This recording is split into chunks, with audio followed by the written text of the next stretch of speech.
Bienvenue dans Faut qu'on en parle. Faut qu'on en parle, c'est votre talk show sur tous les sujets qui vous concernent. Présenté par Mylène et Luc en compagnie de leurs invités, c'est Faut qu'on en parle et ça commence maintenant. Eh bien, bienvenue à toutes et à tous avec nous dans cet nouvel épisode de Faut qu'on en parle. L'Afrique fascine autant qu'elle intrigue, mais trop souvent, elle est réduite à des clichés, insécurité, pauvreté, manque d'infrastructures. Pourtant, ceux qui s'y aventurent découvrent une hospitalité et une diversité incroyables. Comme dans Pékin Express où les candidats traversent le continent en immersion totale, voyager en Afrique, c'est briser ses préjugés et vivre de rencontres inoubliables. Quels sont les vrais attraits du tourisme en Afrique ? Comment voyager de manière responsable et éviter le tourisme de masse? Quelles précautions prendre pour un séjour serein? Avec nos invités, nous répondrons à toutes vos questions. Partagez vos expériences avec nous via le hashtag FQEP ou laissez-nous votre message sur notre répondeur au 07 839 839 75. Et pour animer cette émission, je suis ravi d'être accompagné de Mylène. Bonjour Mylène. Bonjour à tous. Faut qu'on en parle, le sommaire. L'Afrique attire chaque année des millions de voyageurs. Et pourtant, elle reste entourée de nombreuses idées reçues. Insécurité, manque d'infrastructures, pauvreté, ces stéréotypes collent à la peau du continent et freinent bien des aventuriers. Mais qu'en est-il réellement ?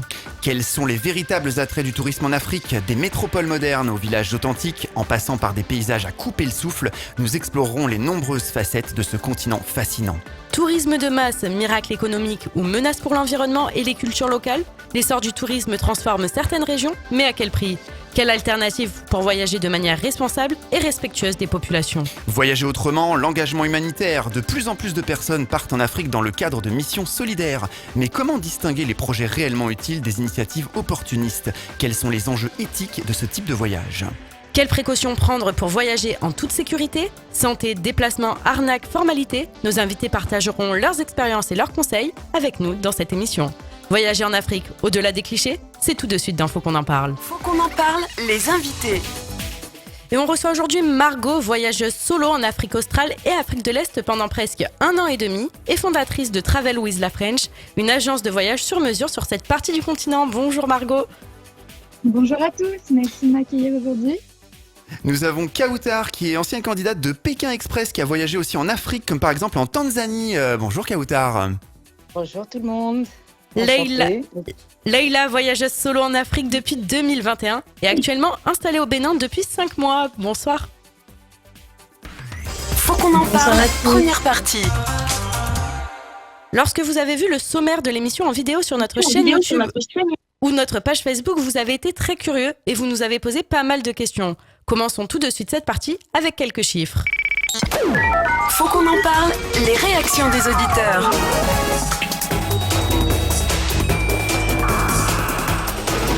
Luc, dis-nous Faut qu'on en parle, les chiffres. Luc, dis-nous tout, les Français vont-ils plus dans le nord de l'Afrique ou dans le sud ? En 2015, le Maroc a été le seul pays africain à recevoir plus de 10 millions de touristes internationaux. En 2016, l'Afrique du Sud a accueilli environ 14,8 millions de touristes, soit entre 2011 et 2014, le Maghreb a représenté 47% des arrivées des touristes internationaux en Afrique, en faisant la principale destination du continent. Sur la même période, l'Afrique australe et l'Afrique de l'Est ont représenté respectivement 22% et 20% des arrivées touristiques en Afrique. Des pays comme l'Éthiopie ont enregistré une croissance notable du nombre de visiteurs, avec une augmentation de 30% en 2023 par rapport à 2019. On passe tout de suite aux réactions de nos auditeurs. Faut qu'on en parle, les réactions des auditeurs. On a Mendy du côté de Lyon qui nous dit « J'ai beaucoup voyagé en Afrique, c'est rare qu'on parle de ce continent. Trop souvent, on ne parle que des clichés, pauvreté, conflits, alors qu'il y a tellement de dynamisme et d'opportunités à découvrir. J'ai voyagé au Sénégal l'an dernier et j'ai été bluffé par l'énergie de la jeunesse et la créativité des entrepreneurs locaux. » Awa de Paris, d'origine malienne, je ressens parfois un vrai fossé entre la vision qu'on a de l'Afrique en France et la réalité sur place. Le développement du tourisme en Afrique subsaharienne est primordial. Il y a encore du travail pour mieux faire connaître ces destinations, mais des pays comme le Ghana, le Rwanda ou le Bénin mériteraient réellement d'être beaucoup plus connus. Et oui, on l'a dit souvent, quand on parle de l'Afrique à la population française, les préjugés qui reviennent, on l'a dit, la pauvreté, l'insécurité, le manque d'infrastructures. Mais Margot, si tu devais décrire à quelqu'un qui n'a jamais vu l'Afrique, qu'est-ce que tu dirais en premier ? Eh bien, moi, je pense que en premier, je dirais par rapport aux régions que j'ai pu visiter, pour quelqu'un qui n'a jamais visité l'Afrique, c'est vraiment la diversité des paysages et la gentillesse du peuple africain dans cette région-là de l'Afrique qui m'a vraiment, vraiment bluffée. Pendant tout mon voyage de plus d'un an et demi, je me suis jamais ennuyée. Tous les paysages sont différents. Il y a vraiment énormément, énormément de choses à faire, à visiter. Je pense que toute une vie ne serait pas suffisante pour visiter la beauté de ce continent. Leïla, tu partages cet avis? Toi, tu décrirais comment l'Afrique? Oui, tout à fait. Je rejoins Margot. Il ne faut pas oublier que l'Afrique, c'est un continent quand même de 54, 55 pays. Donc, il y a une très grande diversité au niveau paysage, mais pas que, au niveau culturel, au niveau des traditions. Pour avoir parcouru aussi bien l'ouest, le nord, l'est ou la partie sud, il y a vraiment des différences, mais aussi beaucoup de similitudes. Mais voilà, après, oui, je rejoins Margot sur la diversité des paysages, comme je disais, culture, tradition, et aussi des valeurs comme l'hospitalité, la bienveillance, le respect, que moi, personnellement, j'ai retrouvé vraiment dans tous les pays où je suis allée, et c'est ce qui m'a touchée le plus. Kautar? Eh ben moi, je rejoins les filles aussi. Alors, l'Afrique est un continent souvent méconnu des voyageurs, mais riche en expériences humaines et qui réchauffe le cœur, en fait. C'est vraiment un continent qu'il faut découvrir et il ne faut pas hésiter parce que c'est vrai que beaucoup de gens ont peur d'y aller parce que quand on dit Afrique, on dit souvent maladie, pauvreté et plein d'autres choses, mais c'est tout à fait le contraire, en fait. Et quand on le fait une fois, on le refait plusieurs fois. On y revient en Afrique, c'est ça. Ça donne envie. Tout à fait. Voilà, tout à fait. Voilà. Effectivement, il est aussi important de rappeler que l'Afrique, c'est clair, on l'a dit tout à l'heure, on l'a entendu, ce n'est pas un seul et même pays, c'est plus de 50 pays. Quelles sont les principales différences, par exemple, entre le nord, le sud, l'est ou l'ouest de l'Afrique qui se lance? Allez, Margot, peut-être? Oui, allez, si vous voulez. Écoutez, moi, pour avoir voyagé en Afrique australe et Afrique de l'Est, je peux d'ores et déjà vous dire que les différences sont vraiment notables d'un pays à l'autre. Alors, en effet, j'ai pas visité ni le nord ni l'Est. Peut-être que Laïla pourra plus nous conseiller à ce niveau-là. Mais les différences se ressentent sur... une fois encore, j'y reviens, les paysages, les activités à faire, la culture de chaque pays qui est vraiment très propre et très différenciée dans chacun des pays. La nourriture, la musique, les traditions, vraiment chacun des pays que j'ai eu la chance de visiter a vraiment sa propre identité. Et une fois encore, on n'a vraiment, vraiment pas le temps de s'ennuyer et on en prend plein la vue à chaque fois. C'est le problème des voyageurs. Souvent, les voyageurs ont peur de l'insécurité en Afrique. Est-ce qu'une seule fois dans votre vie, vous êtes senti en danger là-bas, Leïla? Moi, pas du tout. Alors, c'est vrai que c'est le premier aspect qui revient tout le temps, aussi bien de la part de personnes en France, de mon entourage ou de personnes que je ne connais pas, mais aussi de personnes en Afrique quand je voyage qui me disent « mais t'as pas peur, c'est pas dangereux », etc. Moi, je dis à chaque fois que je me sens plus en sécurité ici qu'à Paris. Après, il est évident qu'on ne peut pas nier qu'il y a certaines zones sur l'Afrique ou certains pays où il y a en effet certains conflits, une insécurité liée en effet à des conflits par exemple, mais ce n'est pas la majorité du continent ni la majorité des pays. Après, ces zones-là, souvent moi, où on les connaît, donc je n'y vais pas, mais après, partout ailleurs... pour moi, il n'y a pas plus d'insécurité qu'ailleurs. C'est après des règles de bonne conduite, du bon sens en fait à adopter, comme on le ferait à Lyon, à Bordeaux, à Paris ou à Marseille. Et voilà. Donc moi personnellement, je n'ai jamais eu de situation malencontreuse ou d'insécurité où je me suis pas sentie à l'aise ou sentie en danger. Voilà. Je n'ai pas eu d'exemple ou de cas en fait. Voilà. Kautar, toi, t'es directement allé taper chez les gens, taper pour aller dormir chez eux. Exactement. Déjà dans le cadre de Pékin Express, oui, effectivement. Exactement, dans le cadre de Pékin Express, nous, on a été amenés à dormir directement chez l'habitant et seul, même pas avec la sécurité, parce qu'ils venaient juste vérifier si l'endroit où on était en sécurité, et puis partaient, eux, dormir à l'hôtel. Et nous, on restait même avec l'habitant. Donc, moi, personnellement, j'ai apprécié, j'ai même adoré parce que voilà, on a eu cet échange, on a vécu vraiment avec eux, chez eux, avec des gens qu'on connaissait pas. Donc personnellement, moi, après Pékin Express, l'Afrique me fait pas peur, hein. Ouais, c'est sûr. C'est Mais vraiment, effectivement, là, voilà. du coup, tu as été très très proche de l'habitant, bien plus que dans le cadre d'un voyage traditionnel où on pourrait effectivement dormir dans d'autres lieux, là, clairement. Et donc, tu as vu de près la bienveillance du continent africain. Exactement, des personnes au grand cœur qui donnent tout ce qu'ils ont et quitte à se laisser sans rien. Donc vraiment, on nous a apporté du partage, on nous a montré les valeurs de la vie. Avec un rien, ils étaient heureux. On a beaucoup pleuré par leur gentillesse et par leur grand cœur, par l'affection qu'ils pouvaient nous apporter et par la sécurité qu'ils nous donnaient. Moi, personnellement, c'est comme ça que j'ai aimé l'Afrique, vraiment, et que je me suis dit, mais c'est vraiment un continent. Au début, certes, quand on dit Afrique, on se dit Maroc, Tunisie, Algérie, mais on ne pense pas forcément, peut-être aller le Sénégal ou le Mali, mais c'est vrai qu'on n'essaye pas d'aller vers le fond. Et moi, avec cette expérience-là que j'ai eue avec Pékin Express, je me suis dit, non, mais c'est vraiment un continent qu'il faut que je visite, qu'il faut aller chercher au plus profond. Et je ne regrette pas et j'espère y aller un peu plus souvent. En fait, il y a beaucoup de pays dont on entend parler et plutôt en mal. Et ça, on se pose souvent la question, pourquoi les médias mettent-ils autant en avant finalement tous ces risques, terrorisme, maladie, insécurité? Et on parle toujours des mêmes pays. On l'a dit, l'Afrique, c'est plus de 50 pays. Donc il y a plein de pays dont on ne parle pas, qui sont magnifiques, qui sont, j'allais dire, visitables, en tout cas avec l'hospitalité des habitants et qui sont pas du tout pas sécures. Donc ça, c'est une vraie question. Pourquoi, d'après vous, les médias amplifient et entretiennent finalement un peu une mauvaise image de l'Afrique d'insécurité, alors que c'est pas du tout le cas, loin de là. Moi, Oui. Pardon. Vas-y. Bon, moi, si je peux dire, je pense que ça a été entretenu, de décennie en décennie, et c'est aussi ce qui fait de l'audience, hein, de parler de ce qui va mal, du négatif, des conflits. Après, certes, oui, il y en a où ça existe et ça perdure. Mais après, pourquoi on en parle autant et pourquoi on parle que de ça?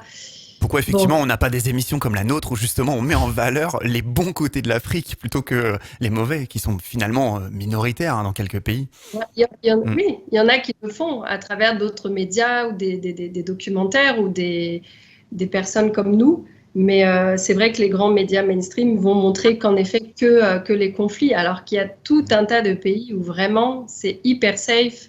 Je pourrais en citer des tas, mais on va se focaliser en effet dans les informations de ce qui va mal, et c'est le cas un peu sur plein de pays du monde et plein de sujets. Pas qu'effectivement l'Afrique, on est bien d'accord.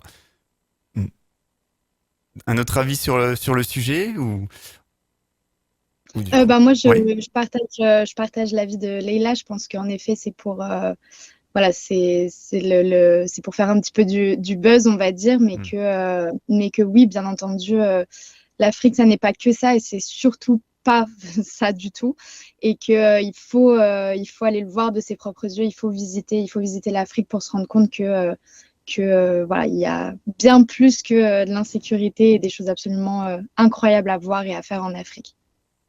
Votre cliché aussi, c'est tout ce qui est vol, arnaque.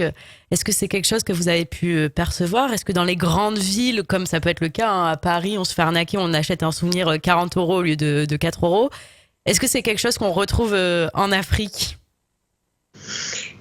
Oui. On va pas se mentir, mais après, j'ai envie de dire... pas plus qu'ailleurs, quoi.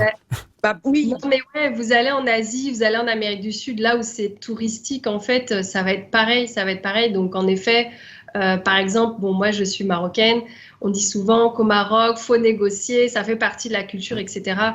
Non, faut pas tout négocier, et j'ai envie de dire, faut rester dans une mesure, quelque chose de juste et équitable. Et en fait, donc, en effet, oui, quand on nous voit comme des étrangers, et je parle pas seulement que de blancs, hein, moi j'ai des amis qui sont afro-descendants, et quand ils partent en voyage en Afrique, ils le savent que ce sont aussi des étrangers. Ils ont presque des dollars écrits sur le front, ça se voit en fait.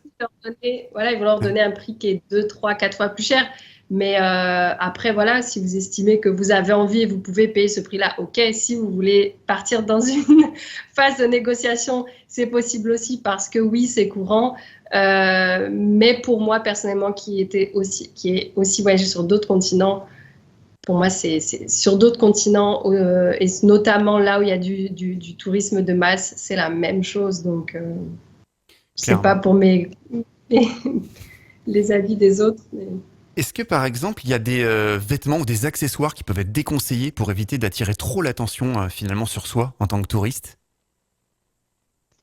Kautar, un avis? Toi, tu étais carrément chez l'habitant aussi même. Pas que, parce que... Alors moi, bon après, bon il faut garder de la pudeur, donc déjà s'habiller de manière, voilà, que ça soit pas trop ni trop déshabillé, ni voilà, pour pouvoir au moins se sentir en sécurité, parce que si on arrive avec un croc-top Ouais. et un mini short, bon ben certes que Et le voilà tout avec des marques, etc.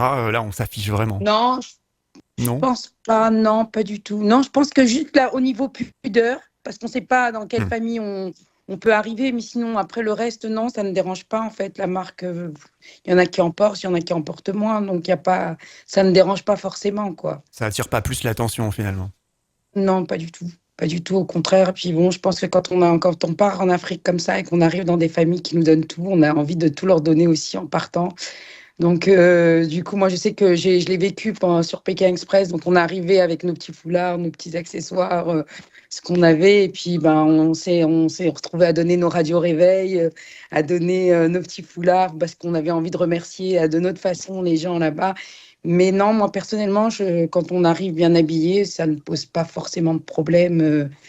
Voilà, ils savent très bien qu'on est des touristes et que voilà, ils sont en Afrique. Non, au contraire. Mais par contre, eux, ils nous en donnent beaucoup pour partir. Moi, j'ai eu pas mal de cadeaux de leur part alors qu'ils n'avaient rien. D'ailleurs, c'est toujours ceux qui ont le moins qui finalement donnent le plus. Margot, un avis sur ce sujet? Oui, bien sûr, je rejoins ce que disent les filles. En effet, Kautar a entièrement raison, comme quoi il y a certains pays d'Afrique, certaines régions où il faut voilà, faire attention à comment on est habillé, se couvrir les épaules et les genoux en fonction de la religion qui est pratiquée dans ce pays. Mais je ne pense pas que porter des vêtements avec une certaine marque ou ce genre de choses puisse jouer en notre défaveur. Après, oui, bien entendu, on est des touristes et ils le savent. Oui, marque ou pas, ça se voit en fait. On est des touristes. Voilà, et je trouve que eux, pour le coup, du moins dans les pays que j'ai pu visiter, ont un certain sens de l'adaptation vis-à-vis des touristes qui est vraiment appréciable. Insécurité, vol. Après, si je peux rajouter. Oui, vas-y. Oui, si je peux rajouter par rapport à ça, après, c'est comme dans toute grande capitale, par exemple, du monde. C'est vrai qu'il y a certains quartiers parfois, certaines heures de la journée où c'est sûr qu'on va pas sortir avec notre gros appareil photo autour du cou, voilà, ou plein d'objets de valeur sur soi, etc. Mais après, comme je dis, c'est une question de bon sens et c'est pas que dans des grandes capitales africaines. Mais je rejoins ce qu'elles disent et par rapport notamment le côté vestimentaire, je dirais, c'est même pour ma part pas que dans les pays musulmans, mais je suis toujours plus à l'aise en effet de ce côté où en fait se couvrir un minimum, mais après marque ou pas, ça change pas grand chose. Mais après non, il n'y a pas. En effet, je le répète encore une fois, comme ailleurs en fait, il y a certaines choses de valeur qu'on va pas mettre en avant. Oui, c'est pas parce que c'est l'Afrique qu'il faut se comporter différemment. Effectivement, on fait la même chose en France, on aura les mêmes soucis. Exactement. Il y a la santé aussi qui inquiète beaucoup. On a eu beaucoup de réactions autour de ce thème-là. Quels sont les principaux risques sanitaires en Afrique et comment s'en protéger? On connaît le paludisme, l'eau non potable, les vaccins à faire en amont. Est-ce que vous pouvez nous faire vos retours d'expérience? Oui, eh bien, dans un premier temps, je pense qu'il faut se renseigner. avant de partir sur les éventuelles maladies qu'on peut rencontrer dans notre pays de destination.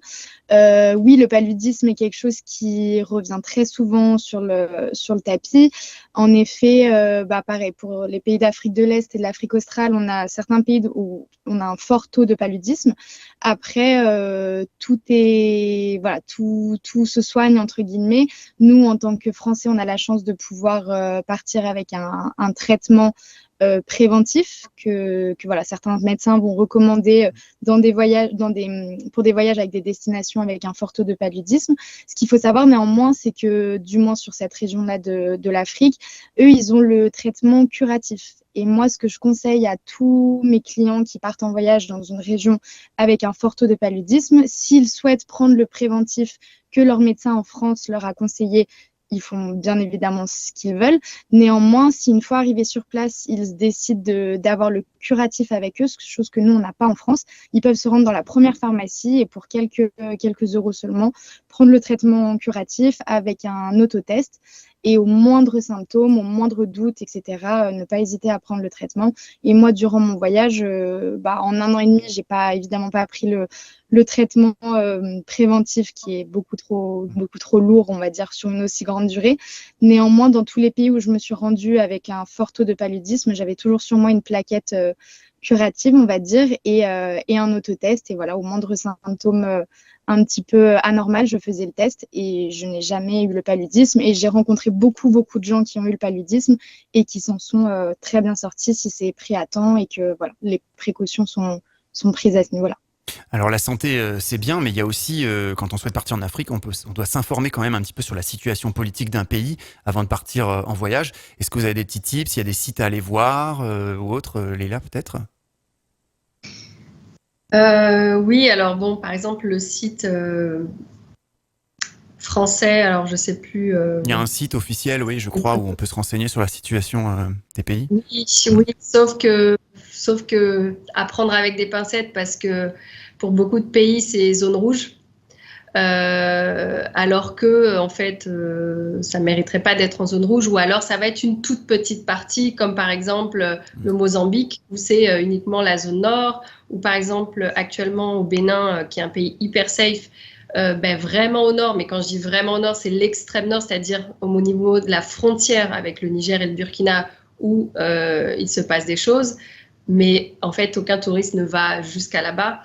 Tout le reste, notamment la partie sud qui est la plus touristique, c'est ultra safe. Il y a rien, il n'y a pas du tout d'événements comme dans le nord.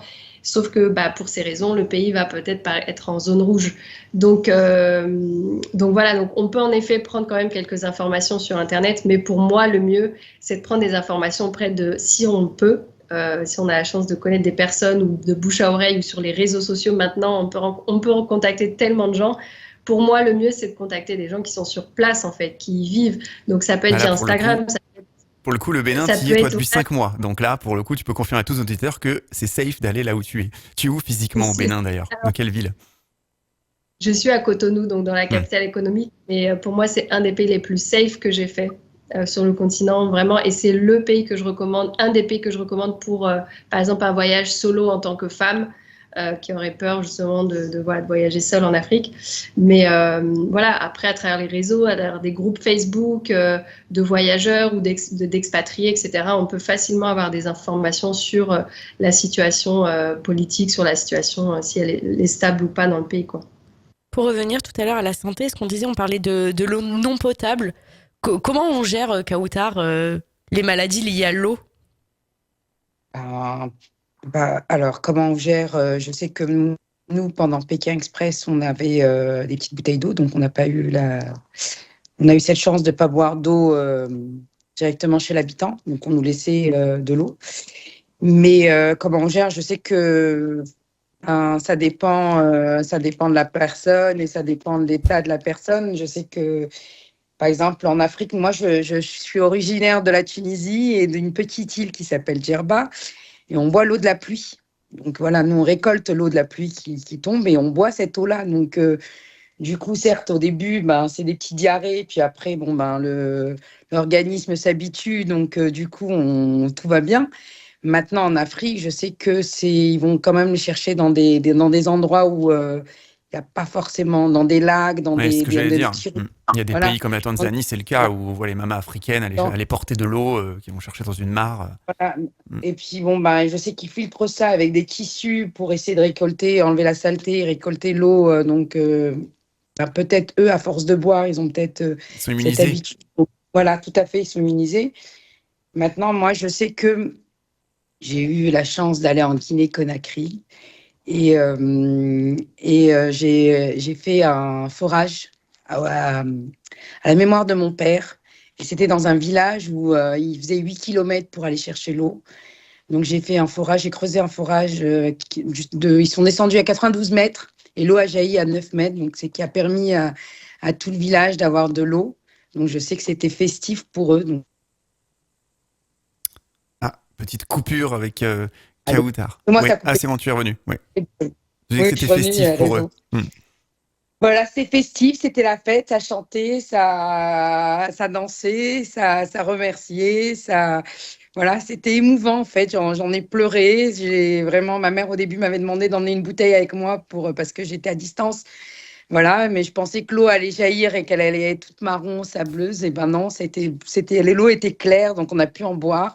Voilà, c'était vraiment un moment mémorable pour moi et puis ça donne envie et puis j'incite beaucoup de gens à le faire parce que on peut pas s'imaginer comment la joie des enfants, la joie du village, la joie de la population, c'est vraiment quand et puis bon bah moi aujourd'hui, hein, je parle en tant que maman. Dès que mes enfants ouvrent le robinet, je suis là en train de dire baisse l'eau, mets moins d'eau parce que voilà on a cette notion de voir un pays d'Afrique où il n'y a pas d'eau et d'arriver ici, on a l'eau dans les robinets, donc c'est vraiment quelque chose de... Moi, j'y fais attention en tout cas. Maintenant, c'est vraiment quelque chose où... Ça t'a marqué, ça t'a sensibilisé, voir des... Voilà, ça m'a vraiment marqué. Et maintenant, je fais vraiment attention à ça. À l'eau, à l'électricité aussi. On reviendra tout à l'heure sur toutes les bonnes actions qu'on peut faire en Afrique. Oui, Laïla? Oui, je vais rejoindre.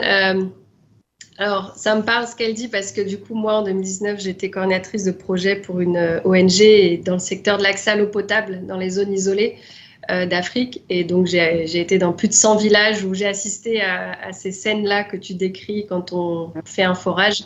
Et en effet, l'eau est tout à fait potable. Après, voilà, pour des estomacs peut-être un peu fragiles et direct arrivés de France, bon, peut-être on peut avoir au début des petites inconvenues, mais voilà, en termes d'après par rapport à l'eau, toi tu parles de la Tunisie, c'est pareil au Maroc par exemple, il y a plein d'endroits, c'est l'eau de la source, enfin elle est même meilleure et plus pure que celle de Paris au robinet en fait. On a toujours tendance à croire qu'il y a de l'eau potable nulle part, alors que pas du tout. Il y a énormément de sources d'eau, de cascades, etc. sur le continent. Dans chaque pays, c'est d'ailleurs des marques locales d'eau minérale. Après, en termes de solutions aussi, pour les voyageurs, c'est des gourdes filtrantes. Ou des comprimés pour purifier l'eau que vous mettez dans votre gourde ou dans votre bouteille d'eau. Voilà, pour le côté plus économique et écologique, on va dire. Moi, personnellement, bon, c'est vrai, je bois tout le temps l'eau minérale. Enfin, ça dépend après des endroits, des pays. C'est vrai, quand je suis au village, ça peut être différent que si je suis en ville. Mais voilà, c'est des solutions... notamment pour pallier à ça, pour ceux qui ne veulent pas boire directement l'eau du robinet, quoi. Et si on tombe malheureusement malade en Afrique, est-ce que les infrastructures médicales sont suffisantes? Est-ce qu'elles sont fiables? Margot, j'espère pour toi que tu n'es jamais tombée malade et que tu n'as pas eu à y aller, mais est-ce que tu as des expériences, des retours de personnes qui t'ont expliqué un peu comment ça se passait? Non, en effet, j'ai eu la chance de ne pas tomber malade. Néanmoins, j'ai envie de dire ça dépend où est-ce que vous êtes. Je pense que voilà, les hôpitaux et les infrastructures médicales dans les grandes villes sont forcément plus développées que dès que vous vous éloignez et que vous allez dans la brousse un peu plus profonde. Voilà. Après, je sais pas quoi ajouter de plus, étant donné que j'ai pas eu besoin d'y faire appel. D'accord. Ouais. Et est-ce que tout ça aurait pas, du coup, le fait que le système de santé est peut-être un peu différent et lié un peu à la pauvreté, tout ça, comment comment on peut gérer finalement son alimentation aussi sur place pour éviter les maladies qu'on pourrait avoir dans la nourriture. L'eau, on en a parlé, mais la nourriture, est-ce qu'elle est safe aussi? Est-ce qu'il faut bien la cuire sur de la viande, par exemple, ou autre? Des petits conseils. Et là? Bon, moi j'ai eu la chance depuis 7 ans maintenant, je suis jamais tombée malade, sauf une fois, et c'était dans un très bon restaurant étranger et tout, donc ça veut rien dire. Mais je suis du genre de celle qui mange la viande grillée au bord de la route, qui va dans les petits boui-boui, qui va dans les petits restaurants locaux, donc je suis plus ça d'ailleurs que le reste. Donc voilà, ça dépend des estomacs de chacun. Mais après, oui, on recommande quand même de manger ce qui est cuit. Il y a par exemple un moment, l'année dernière, j'étais aux Comores et il y avait un peu une épidémie de choléra. Et donc là, forcément, il y a aussi il y a beaucoup de... Enfin, tout le monde prend ses précautions et donc voilà, effectivement, tout ce qui est cru, de bien les laver, éventuellement de les laver à l'eau minérale si on ne veut pas prendre de risques, mais de privilégier ce qui est cuit. Et après, voilà, pour ce qui est de manger à l'extérieur, dans les petits boubouis, etc., bon, ben, des fois, c'est un peu toi et ta chance, ou alors des petits boubouis qui, justement, que les locaux connaissent et vous disent non, ici, c'est une adresse, enfin, c'est validé, quoi. On sait que, parce que des fois, ça ne paye pas de mine, comme on dit, alors qu'en fait, c'est super bon, il n'y a pas de problème d'hygiène, etc. Mais nous, peut-être en tant qu'Européens, quand on va arriver, on va se dire « Oula, là-dedans, là, je vais tomber malade », alors qu'en fait, pas du tout. Donc voilà, donc au niveau de la nourriture, après, et puis ici, quand même, la plupart des pays vivent aussi de l'agriculture, donc ils cultivent beaucoup. Donc très souvent, c'est quand même des fruits et légumes, voilà, c'est du bio, c'est pas toujours, enfin je veux dire, ils utilisent aussi des pesticides, mais je veux dire, c'est beaucoup plus sain et naturel parfois que d'autres pays occidentaux. Et il y a quand même parfois aussi une variété en termes de nourriture. Donc voilà ce que je peux en dire. Vous avez quelque chose à ajouter sur la nourriture, Margot Kautar? Bah, pareil, je rejoins Leïla, hein, moi aussi, je mange local, hein, je suis le move, je m'adapte en fait. Donc, je vais dans les petits buis aussi, je vais. Voilà, donc non, j'ai jamais eu de soucis, bien au contraire. Au final, voyager, c'est pas s'adapter, enfin, finalement. Si on s'adapte pas, c'est pas si vraiment. C'est pour manger comme chez nous, ça n'a aucun intérêt, il faut s'imprégner des coutumes locales. Exactement. On l'entend aussi souvent, l'Afrique, c'est lié à la pauvreté, ce qui peut être vrai, hein, malheureusement, pour certains endroits. Vous qui avez beaucoup voyagé en Afrique, pour vous, si peut-être que financièrement, ils sont plus pauvres que nous, est-ce qu'en globalité, humainement, professionnellement, ou du point de vue des valeurs, ils sont peut-être pas plus riches que nous au final? Margot? Oui, bah, je rebondis sur ce que disait Kautar tout à l'heure par rapport à son expérience chez les habitants. Elle a dit une phrase qui est très vraie et que je répète en permanence à quiconque me parle de la pauvreté en Afrique, qui est que, en effet, c'est des gens, pour certains, qui n'ont rien et qui sont prêts à tout nous donner. Donc oui, peut-être que quelque part, ils ont une richesse que nous, on n'a pas, qui est détaché, on va dire, de la valeur de l'argent et de ce côté où il faut accumuler, il faut avoir du matériel, etc. Accumuler pour soi, ils sont sûrement moins individualistes finalement. Exactement, exactement. Ça c'est très vrai. Ils ont une cohésion et voilà, il y a une manière des manières de faire qui sont très très tournées vers les autres, vers le groupe, vers la communauté, et pas du tout individualiste comme on pourrait l'être, par exemple. Ouais. Alors, est-ce que pour vous, finalement, le tourisme, ça peut être un levier pour réduire la pauvreté? Leïla? Alors moi, je voulais rebondir sur juste avant. Je disais aussi cette phrase de « ils n'ont rien, mais ils donnent tout ». Et en fait, aujourd'hui, j'évite un peu trop de la dire parce qu'en fait, le « ils ont rien », on l'attribue toujours au côté argent et matériel.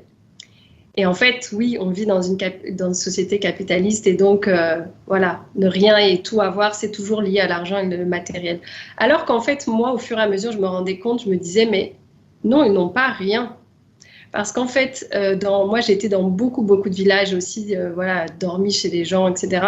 Et en fait, des fois, oui, il manque d'argent, il manque de moyens pour envoyer leurs enfants à l'école ou de bien les soigner. Mais après, des fois, on se dit, mais ils ont des champs où ils peuvent cultiver, manger mieux que nous. Ils ont quand même voilà, de quoi se loger. Ils ont pour eux parfois l'accès à l'eau potable, mais ils ont tout dans le sens où, sur le côté, comme vous disiez, humain en fait et valeur. Des fois, nous, dans nos sociétés occidentales, on en oublie le côté, l'essentiel en fait, par exemple de la simplicité, de l'importance en effet de la communauté et de la famille. Et comme disait Margot, c'est quelque chose qui est vraiment central en Afrique. Vraiment, tous les pays où j'ai été, c'est vraiment central le côté famille et communautaire. Et en fait, pour moi, du coup, déjà d'avoir tout ça, c'est déjà d'avoir beaucoup en fait. Et du coup, en fait, ils nous le transmettent naturellement dans leur mode de vie, dans leur façon d'être, dans leur façon d'agir et de réagir. Mais après, c'est vrai que oui, sur le côté en fait, pauvreté liée au manque de moyens financiers et autres, c'est vrai que, bon, vous parlez là du tourisme, est-ce que ça peut pallier en partie à ça ? Je dirais que oui, quand même, il y a des pays où le tourisme est très développé, comme en Tanzanie, comme au Sénégal, comme voilà, le Maroc, la Namibie, etc. En effet, le tourisme est parfois a une grosse part au niveau du PIB du pays et en effet permet de quand même développer les communautés. Mais après, attention au tourisme de masse versus un tourisme voilà, plus engagé et responsable où des fois, du coup, ça a ses limites et du coup, enfin voilà. Oui, ça allait être la question d'après. Voyager en Afrique avec le voyage de masse, est-ce que c'est pas dangereux pour eux ? Au contraire, eux qui peuvent parfois manquer d'eau, nous, en tant qu'Européens, on vient malheureusement leur prendre leur eau, leur nourriture à leur propre population, auxquelles ils ont du mal à subvenir à tous les besoins. Est-ce que, dans ce cas-là, voyager dans des pays en manque de ces choses-là, c'est quelque chose de positif ou de négatif, Kautar ?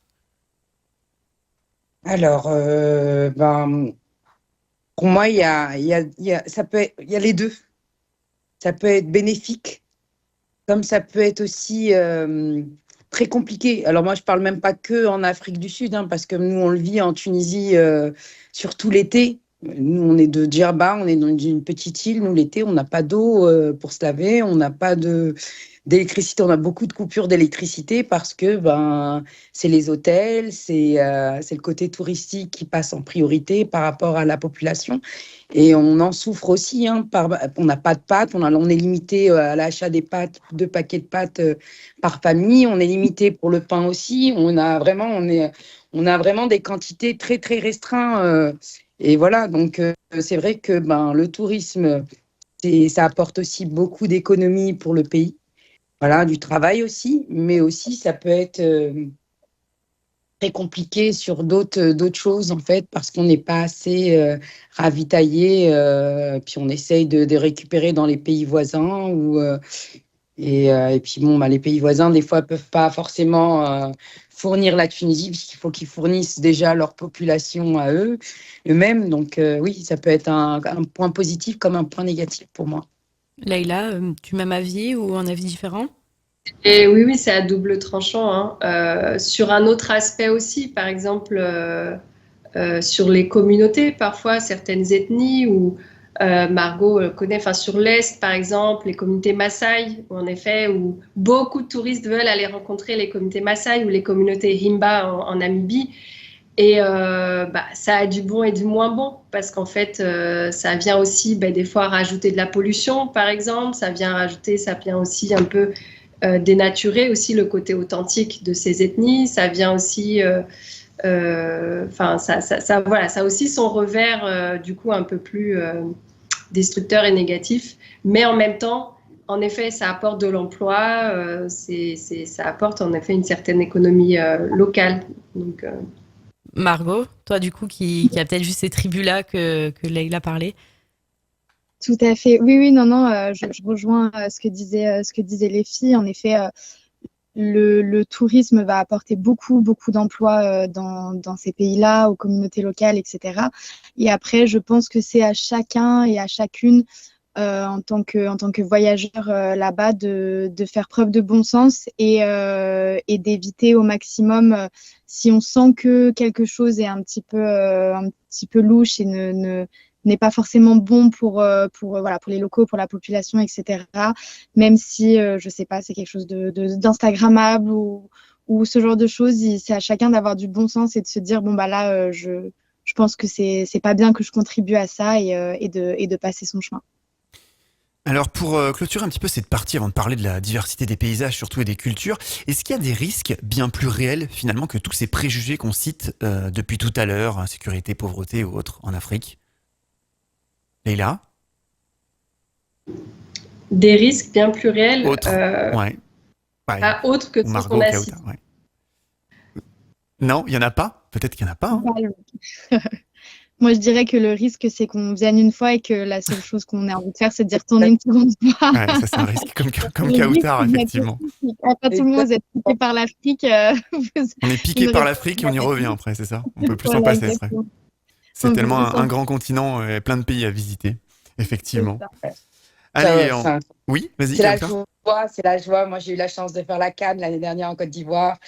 Et j'ai fréquenté les endroits où il y avait les locaux, ils dansaient, ils faisaient la fête, ils sont joyeux, ils sont... Voilà, quand on y va une fois, on a envie d'y aller plusieurs fois, on a envie de visiter ce continent qu'on a laissé de côté parce qu'on parle souvent de pauvreté, voilà, et de peur, mais en fait, faut surmonter sa peur et il faut y aller, il faut vraiment, parce que... Au-delà de tous les clichés, clairement. Il faut Voilà, vraiment y aller. c'est une pépite. C'est une pépite. C'est bien plus que ça, en fait. C'est ça, c'est qu'on se réduit à ces clichés, alors qu'en fait, l'Afrique, c'est bien plus que ça, surtout quand on va le découvrir par soi-même. En fait, on se rend compte que... Enfin, moi, beaucoup de voyageurs m'ont dit « Ah, mais en fait, c'est les fausses idées que j'avais, enfin, elles sont complètement déconstruites, en fait, après à ça. Et en fait, ils reviennent. Mais donc oui, il y a des réalités qu'il ne faut pas nier. Mais voilà, aujourd'hui, en 2025, c'est bien au-delà de ça, en fait, ce continent-là, quoi. Et il faut justement réussir à rendre un peu plus visible l'Afrique sur la scène internationale du tourisme, quoi. Eh bien, merci. Vous êtes dans Faut qu'on en parle. On revient dans quelques secondes sur votre radio. Retrouvez tous les replays de nos émissions sur notre site internet fautquonenparle.fr ainsi que sur Spotify, Deezer et Apple Podcast. Faut qu'on en parle. Ça fait une demi-heure qu'on en parle et que vous nous donnez envie de voyager en Afrique. Mais du coup, quels sont les plus beaux pays africains pour vous, les plus visités et pourquoi? S'il y avait un choix à faire, ce serait lequel, Kautar? Un seul. Dur, hein? Alors, un seul, moi, je dirais l'Ouganda, vraiment. Ok. Pourquoi? Pour moi, c'est la perle de l'Afrique. Les paysages, les gens. Moi, j'ai eu la chance de faire toute l'Ouganda en stop. Donc, j'ai vraiment été carrément chez l'habitant. J'ai vraiment découvert l'Ouganda de fond en comble. Et vraiment, c'est un mélange de culture, de religion, de paysage, de bonté, de générosité, voilà, on en prend plein de nature, on en prend plein le cœur, plein la face, plein de partout. Voilà, Margot, le tien, ça serait quoi? Qu'on rallonge la liste des destinations à faire. Question très très dure à chaque fois, c'est très difficile d'y répondre. Un pays auquel on pense très peu et qu'on a même des fois du mal à situer sur la carte, c'est le Malawi. J'ai eu la chance de vivre pendant presque 3 mois au Malawi et l'expérience que j'ai vécue là-bas a été absolument incroyable. Le Malawi, on appelle ça The Warm Heart of Africa, donc le cœur chaud de l'Afrique.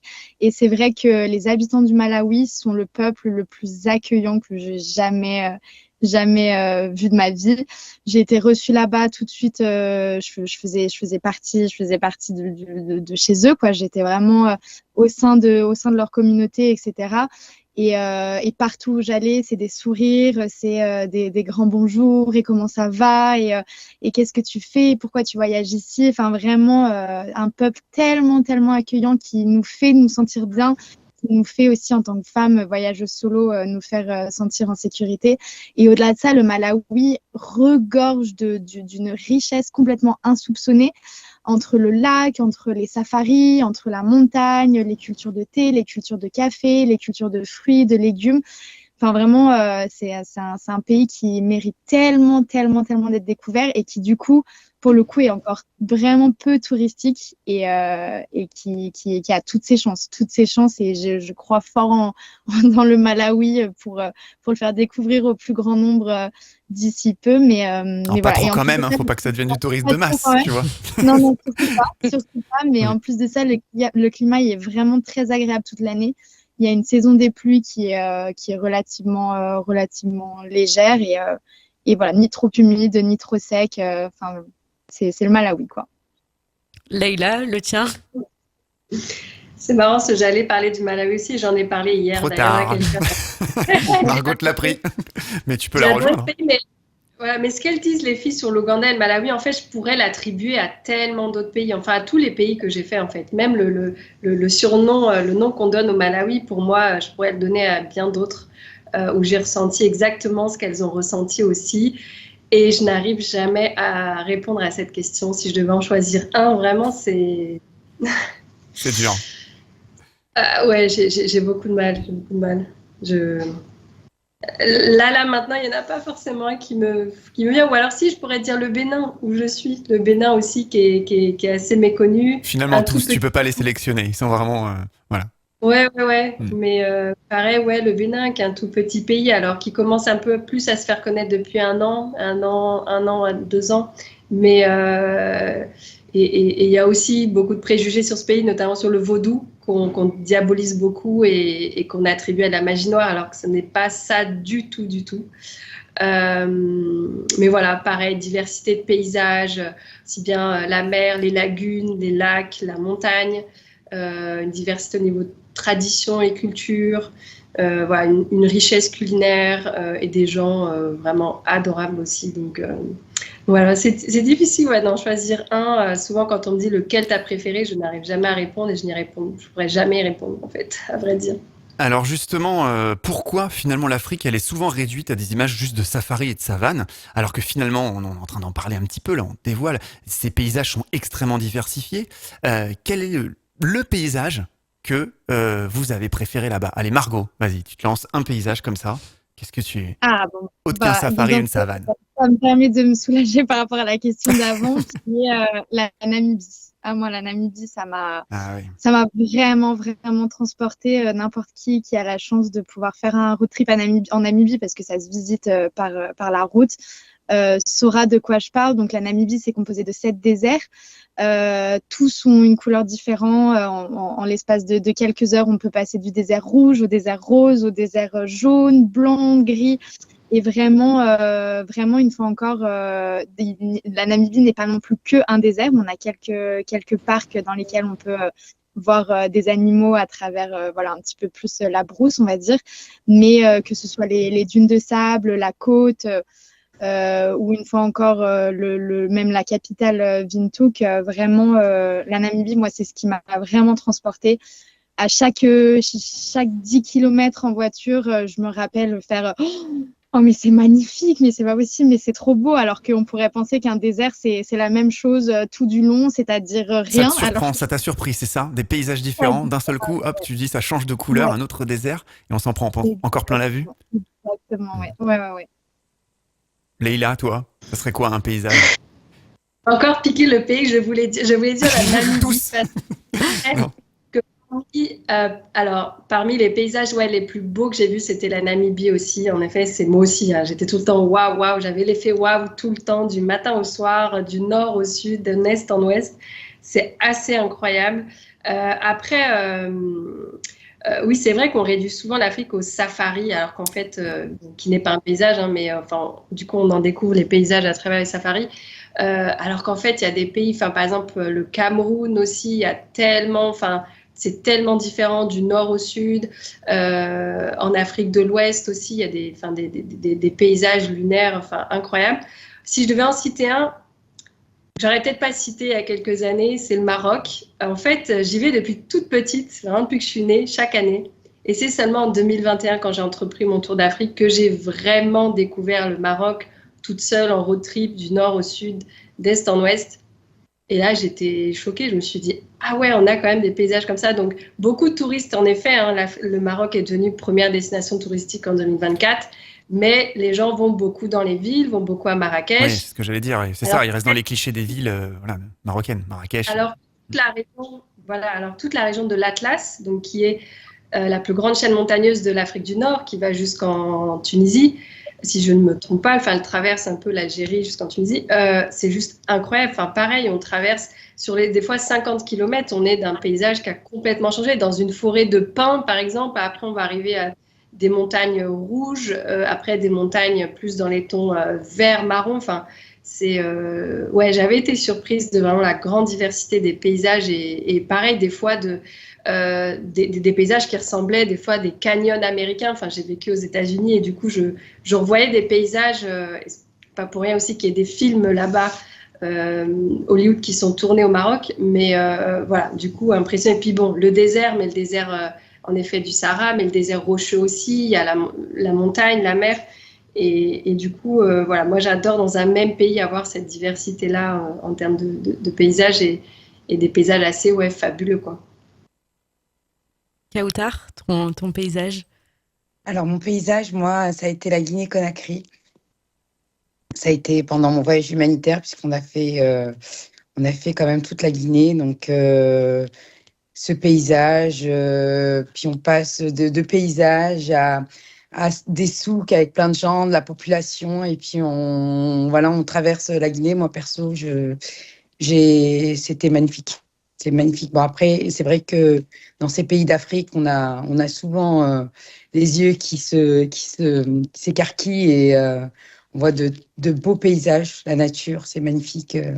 Perso, en tout cas, moi, que ça soit en Tanzanie, que ça soit en Afrique, en Ouganda, en Éthiopie ou en Côte d'Ivoire, moi, perso, j'ai l'Afrique. Difficile de sélectionner, quoi. J'en ai eu Voilà, plein les yeux. Et c'est vrai que le magnifique. Maghreb, je rejoins Leïla, c'est vrai que le Maroc, j'adore, puisque moi, j'ai eu la chance de faire un voyage humanitaire au Maroc, donc j'ai fait tous ces pays, tous ces villages où on voit pas mal. C'est vrai qu'il y a le décor change à chaque fois, mais c'est vrai que ça rejoint un peu l'Algérie aussi. J'ai eu la chance de visiter l'Algérie et la Tunisie, mais c'est vrai qu'en Afrique du Sud, ça a une autre richesse et ça a un autre.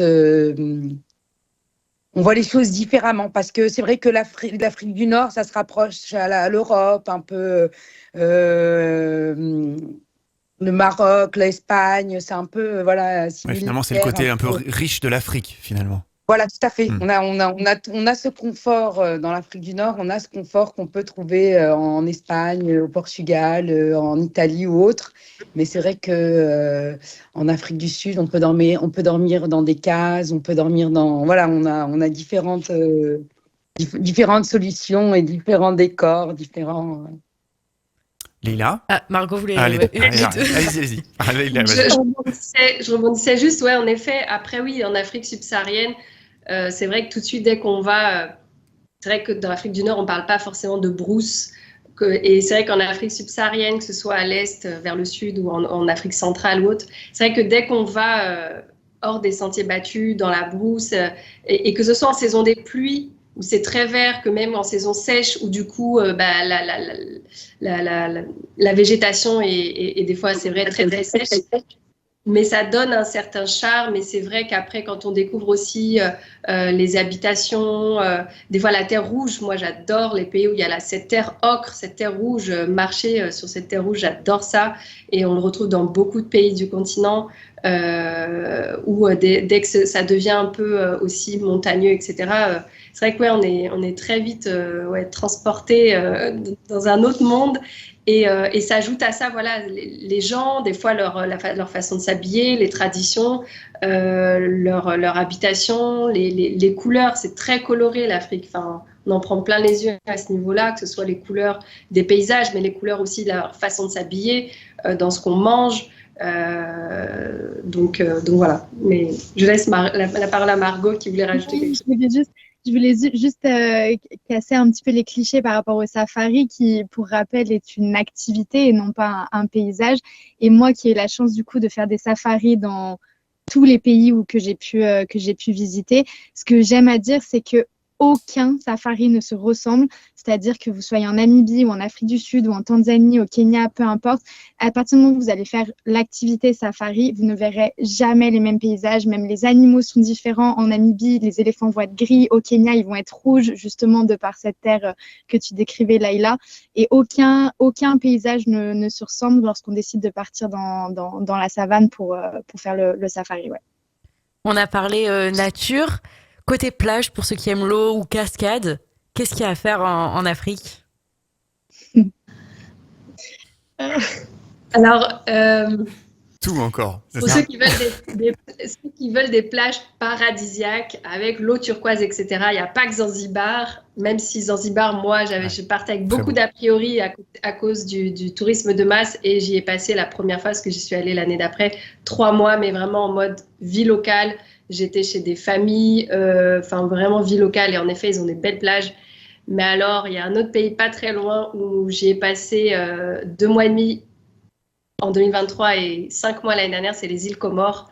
Enfin bon, tout ce qui est l'océan Indien, en fait, en effet, il y a des plages incroyables. Au Mozambique, voilà, beaucoup de gens vont par exemple pour leur lune de miel. Il n'y a pas que voilà, les Seychelles, par exemple, mais le Mozambique a des super belles plages et désertes. Moi, je me suis retrouvée dans un village. Alors, en effet, il fallait faire 1 heure de 4x4 sur du sable pour y arriver. Et j'étais seule, enfin, avec quelques personnes du village, mais j'étais vraiment la seule étrangère. Enfin, c'était juste magique. Donc, ouais, au niveau océan Indien, il y a des super belles plages. Mais après, côté ouest aussi, si on va au Cap-Vert, si on va à Sao Tomé et Principe, près du Gabon, il y a des super belles plages aussi.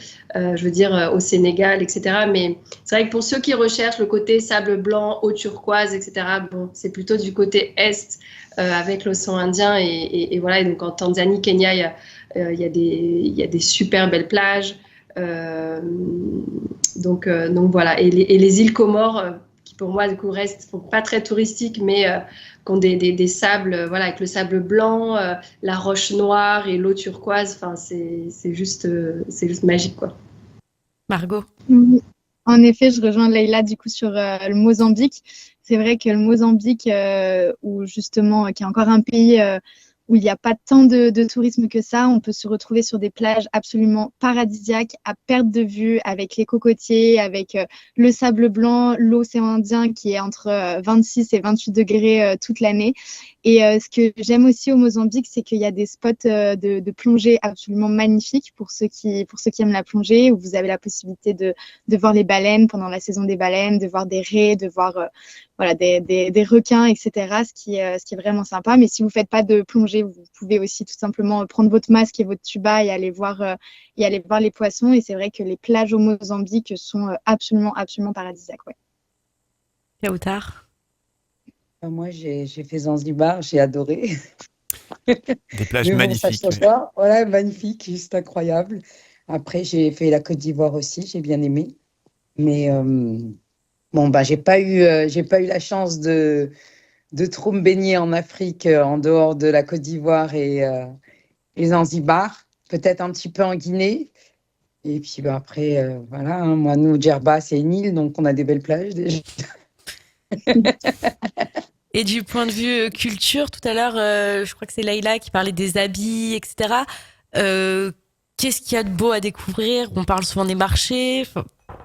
Alors, Vos il y a de la conseils. couleur, alors faut oser la couleur. Moi, personnellement, j'aime beaucoup les tenues africaines. Moi, la couleur, c'est moi. Je sais que. Bah, d'ailleurs, quand j'ai été à Zanzibar, je me suis fait 2 tenues. Quand je suis partie en Guinée, il y a vraiment de la couleur. C'est vraiment, les tenues sont très jolies. Les gens sont à l'écoute aussi. Quand on a envie de faire une tenue, le lendemain, elle est prête. Donc, c'est très Ah oui, rapide. Ah oui, oui. ils ont le temps, ils prennent le temps de le faire. Voilà. C'est bien. Mais ça. bien, hein, ils prennent les mesures et si ça ne va pas, Ah, c'est tout sur il faut les mesure comme ça. repousse. Au moins, c'est. Voilà. Ouais. Et du côté finalement de la cuisine, est-ce qu'il y a des super endroits, des plats incontournables, magiques voilà, qu'est-ce qui vous marque, qu'est-ce qui pourrait donner l'eau à la bouche à nos auditeurs pour aller découvrir ça en Afrique? Margot, tu as une idée comme ça ou Leïla? Je crois que Laïla Oui. avait une tissu. Ouais, je voulais rebondir sur ce que disait Kautar sur les vêtements, parce que souvent, par exemple, l'Afrique, on approprie beaucoup le tissu wax, ce qu'on appelle le tissu wax, qui est effectivement un peu présent partout en Afrique et qui, son origine d'ailleurs n'est pas africaine, mais qui fait vraiment partie de la culture, par exemple, dans des cérémonies de décès, de naissance, de mariage. Ces tissus-là avec certains symboles qui veulent dire quelque chose et ils ont des noms qui signifient quelque chose. Vraiment, ces tissus prennent vraiment part dans la vie quotidienne et la vie culturelle dans beaucoup, beaucoup de pays. Mais voilà, il y a une si grande diversité parce qu'en effet, il y a ce tissu-là qui existe depuis très, très longtemps. Mais moi, j'adore les tissus traditionnels, notamment les tissus tissés. Voilà, il y a le bogola en Mali, il y a le fasodani au Burkina, il y a le kente au Ghana, il y a le kanvo au Bénin ou l'indigo, qui est aussi une technique de tissu qui est dans plusieurs pays. Il y a le batik, enfin, il y a voilà, vraiment pléthore de tissus traditionnels qui existent. Même aux Comores ou Zanzibar qu'on a quitté tout à l'heure, qu'on a cité, ils ont aussi leurs propres tissus. Donc voilà, et toujours voilà, c'est très coloré et enfin voilà, moi j'adore voir ces habits, ces tissus sur les femmes. Parce que c'est vrai qu'il y a des pays, par exemple, moi j'avais été surprise en Zambie, par exemple, en Afrique australe, les gens sont habillés plus, on va dire, en vêtements classiques comme nous, alors qu'il y a d'autres pays, par exemple au Bénin, où les gens, aussi bien hommes que femmes, sont habillés vraiment en pagne. Les hommes sont beaucoup habillés en tuniques, pantalons qui sont faits en pagne. Les femmes aussi qui le mettent autour de la taille, avec le haut, ça s'appelle le bomba. Enfin, voilà, il y a des pays où vraiment c'est très, très, très coloré de par justement ces habits-là. Et dans d'autres, j'ai moins retrouvé ça, comme par exemple en Zambie ou en Namibie. Mais voilà. Et sur l'aspect culinaire, je sais, là, j'ai pas de plat. Alors si, moi, j'ai adoré Déjà, la nourriture. tu nous as cité une variété de vêtements innombrables par rapport à ce que finalement on peut trouver en Europe, dans les pays, on va dire, occidentaux. Voilà. Donc on se rend compte qu'en Afrique, il y a une richesse vestimentaire qui est incroyable. Donc la richesse culinaire, ça va être la même. Oui, au niveau des tissus, et là j'en ai cité qu'une petite partie, fou, et ouais.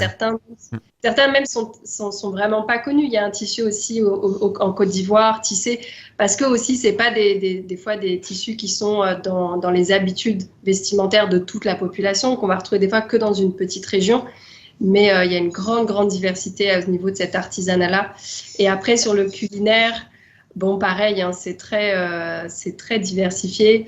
Je sais que, par exemple, au Cameroun, on dit que c'est on l'appelle, je crois, la petite Afrique, parce que justement, elle regroupe plein de spécialités culinaires. Mais après, par exemple, il y a des plats qui vont être communs un peu aussi bien en Afrique de l'Ouest, Afrique de l'Est, Afrique australe, notamment des pâtes blanches qu'on va faire à base de farine de mil, de farine de manioc, de farine de maïs, de farine de blé. Donc, elles ont toutes un aspect un peu blanc, ou des fois qui tire un peu plus vers le jaune ou marron si c'est cuit dans une sauce. Mais elles vont toutes avoir des fois une texture différente. Par exemple, l'ougali, qu'on trouve plus en Afrique australe, Afrique de l'Est, va ressembler à une pâte qu'on va retrouver en Afrique de l'Ouest, comme le foutou ou d'autres noms. Elles ont d'autres noms, mais la texture n'est pas la même. La farine, peut-être en Afrique de l'Est, ils vont plus utiliser une farine de maïs, alors qu'en Afrique de l'Ouest, ils vont souvent utiliser, comme au Bénin, de la farine de manioc ou d'igname. Et donc, du coup, voilà, donc ce qui fait aussi cette diversité-là, en fait, où on se dit, ah, c'est la même chose, alors qu'en fait, non, c'est pas cuisiné pareil, c'est pas fait avec la même farine, c'est pas cuisiné avec les mêmes sauces. La texture n'est pas la même, etc. Mais voilà, après, il y a des pays où le riz va prédominer, par exemple, contrairement à d'autres pays. Donc moi, par exemple, à Zanzibar, les Comores, donc la culture et beaucoup de traditions, ils ont beaucoup de traditions en commun, et notamment la nourriture, avec beaucoup d'influences indiennes et arabes, de par l'histoire. Et du coup, voilà, moi, j'ai adoré la nourriture aux îles Comores et à Zanzibar, par exemple. Et chez l'habitant Kautar, on mange bien? Alors, on mange bien et on mange beaucoup de bananes. Alors, le matoké, qui est le plat traditionnel de l'Ouganda. Et du coup, ça se fait avec des bananes plantains et différentes sauces. Alors, on peut trouver des sauces vertes, comme on peut trouver des sauces rouges. Et franchement, oui, ça cale bien en tout cas. On est calé. Ça donne envie, dis donc, tout ça. Hein. Ça donne faim, Et oui. c'est très bon, hein. C'est vraiment très bon. C'est vraiment très bon. C'est vrai que l'aspect, quand on voit au début, on se dit, oh, ça peut paraître bizarre, mais franchement, le goût est succulent et c'est très, très bon, vraiment. Moi, j'ajouterais, je pense, les fruits, tous les fruits exotiques, justement, au bord de l'océan Indien qu'on n'a pas chez nous ou qu'on va avoir, mais hors de prix et franchement pas goûteux. C'est vrai que c'est des pays où il fait relativement chaud et à pouvoir apprécier un bon bol de fruits cultivés au sein même du pays. Je pense aux mangues, je pense aux ananas, je pense justement à ces petites bananes chinoises, etc. et d'autres diversités de fruits exotiques qu'on n'a pas chez nous qui vraiment nous régalent. Et le poisson aussi. Le poisson au bord de l'océan Indien et tout ce qui va être crustacé sont absolument délicieux. Et voilà. Et si vous deviez citer une fête, une tradition, une cérémonie ou même un rite que vous avez découvert là-bas en Afrique, ce serait lequel? Leïla, vu que j'ai compris que tu aimais bien les choix. Non, alors moi, c'est dans mon voyage ce que j'aime le plus, c'est donc être avec la population locale et notamment découvrir leurs traditions. Et donc, dès qu'il y a des célébrations, quelles qu'elles soient, j'aime trop être là. Ouais, trop être là. tu veux en savoir plus. Pourquoi, comment ça se déroule? Ouais, à chaque fois, je rencontre des gens, je me dis, je leur dis oui, enfin voilà, que ce soit une cérémonie pour une naissance. J'ai déjà, par exemple, en Zambie aussi, assisté à une cérémonie pour un décès. Chez nous, c'est vrai que c'est quelque chose de triste, par exemple. Alors, c'est triste aussi ici, mais je veux dire, la cérémonie, elle est joyeuse. Il y a de la musique, les gens dansent toute la nuit. Il y a tout un rituel de danse et de chant. Et j'étais transportée quoi, autour du feu, etc. Après, j'avais, pendant mon long voyage, je voulais, dans chaque pays, assister à au moins un mariage. Parce que le mariage, c'est un condensé en fait de la culture aussi bien. Vous découvrez du coup le côté, les plats, les tenues, les musiques, les danses, les rituels aussi autour de ce mariage, etc. Donc en fait, c'est en un lieu, en un événement, vous découvrez plusieurs pans de la culture du pays. Donc j'ai pas pu le faire dans chaque pays, mais j'en ai fait pas mal. Et notamment là où ça m'a marqué, c'était aux îles Comores parce que j'en ai fait énormément parce que j'y étais les 2 fois pendant la période de juillet-août, où c'est là où il y a surtout le plus grand nombre de mariages dans l'année, parce qu'il y a toute la diaspora qui rentre aussi. Et leur mariage dure 7 jours minimum. C'est un marathon, on appelle ça, même eux, ils disent c'est les marathons du mariage parce qu'on en quitte un, juste après on va dans un autre, etc. Donc voilà, moi j'ai adoré tous ces mariages traditionnels en fait, où on découvre vraiment voilà, la musique, les tenues, c'est joyeux, il y a tout un cérémoniel aussi. Il y a un concentré de la culture du pays, quoi, dans les mariages, d'après ce que tu dis. Voilà, et même dans un même pays, en fonction de l'ethnie, par exemple le Mali où j'ai vécu, il y a certaines ethnies ou communautés où il y a tout un cérémoniel, par exemple où la femme, elle arrive la tête couverte, on lui nettoie les avant-bras, les pieds, etc., avant de la donner, on va dire, à son mari.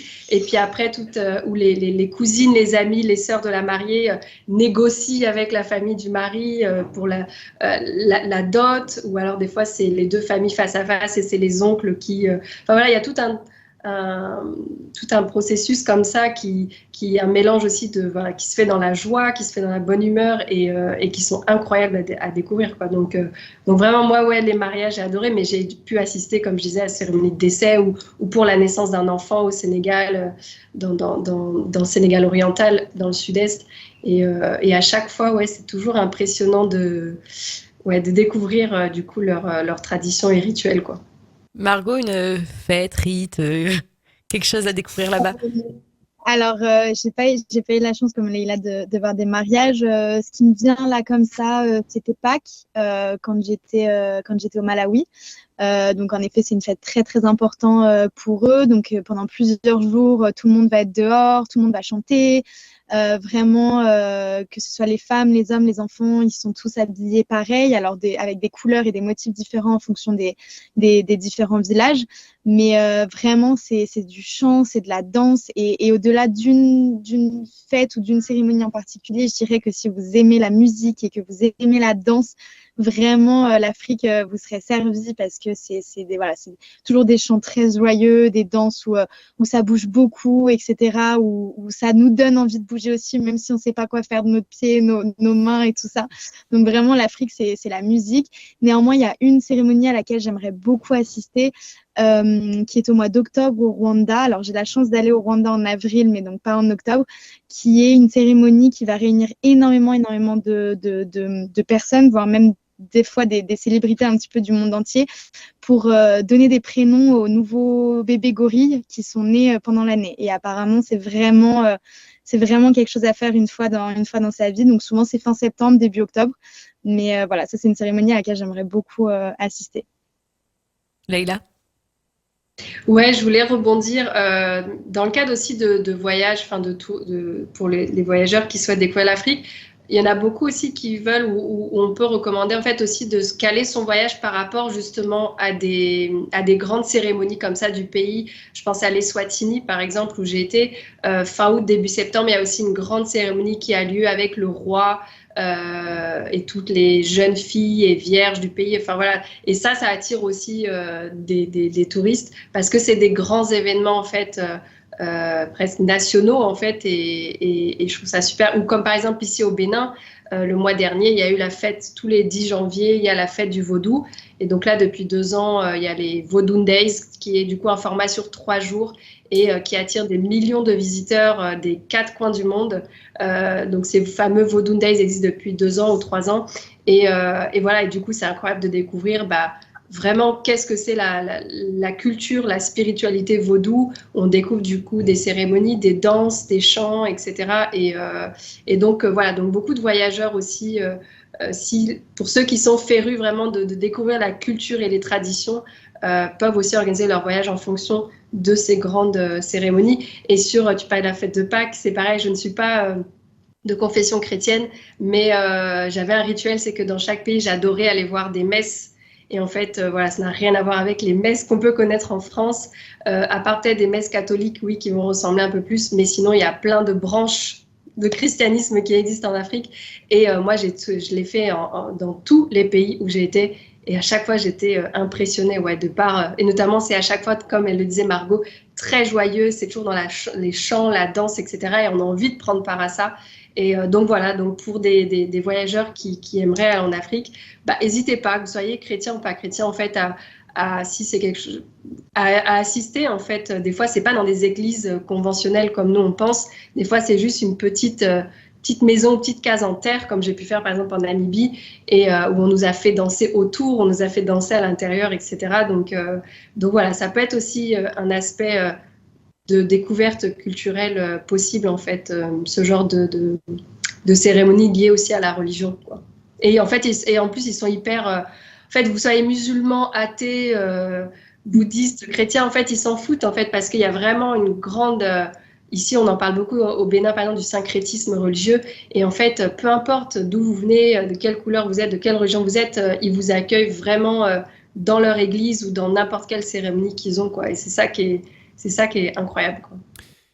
Quelle pourrait être, par exemple, une rencontre les plus marquantes qu'on peut avoir faite en Afrique, Kautar? Si tu as une rencontre qui t'a vraiment le plus marqué. Alors, moi, ça a été avec un des chauffeurs qui nous a pris en stop. Et du coup, moi, mon anglais, c'était pas trop ça. Et ma fille boudait parce qu'elle n'était pas très contente. Donc, elle n'a pas voulu lui parler. Donc, moi, j'ai été le voir et je lui ai dit The French TV show, it's a rice. Please, my boyfriend. Et ma fille, elle me regarde comme ça. Elle me dit non, mais t'es sérieuse là? My boyfriend. J'ai dit écoute-moi bien, my boyfriend, my husband, my friend. Il a dit oui. On est monté. Il nous a fait faire 280 km jusqu'à la destination. Et après, donc, on a fait le jeu. Et en sortant, donc, on était lessivés. Et moi, ma valise complètement bousillée. Et le caméraman me regarde comme ça et me dit mais Kautar, c'est pas Fred? Et je le voyais en train de m'attendre avec son carnet dans les mains, son stylo. Le gars, il Et t'attendait. il m'attendait que je lui donne son numéro de téléphone. Et jusqu'à aujourd'hui, il m'envoie des messages mais régulièrement pour prendre de mes nouvelles. Je trouve ça vraiment incroyable Ouais, il parce fallait pas l'appeler que boyfriend, hein. C'est ouais, marrant. Excellent. c'est drôle. Margot, Je crois que ouais, ça m'a marqué, ça me marquera à vie, quoi. ouais, c'est Ça arrive clair. pas tous les jours, C'est c'est clair. une belle anecdote. C'est les coulisses de Pékin Express là que tu nous cites. Mais ouais, mais le gars, il te lâche pas encore. Non, mais c'est énorme. Ah oui, oui, oui. Alors jusqu'aujourd'hui, il m'envoie des messages, C'est des petits excellent. cœurs aussi. Bah, il pense à toi, hein, tu vois. Voilà, exactement.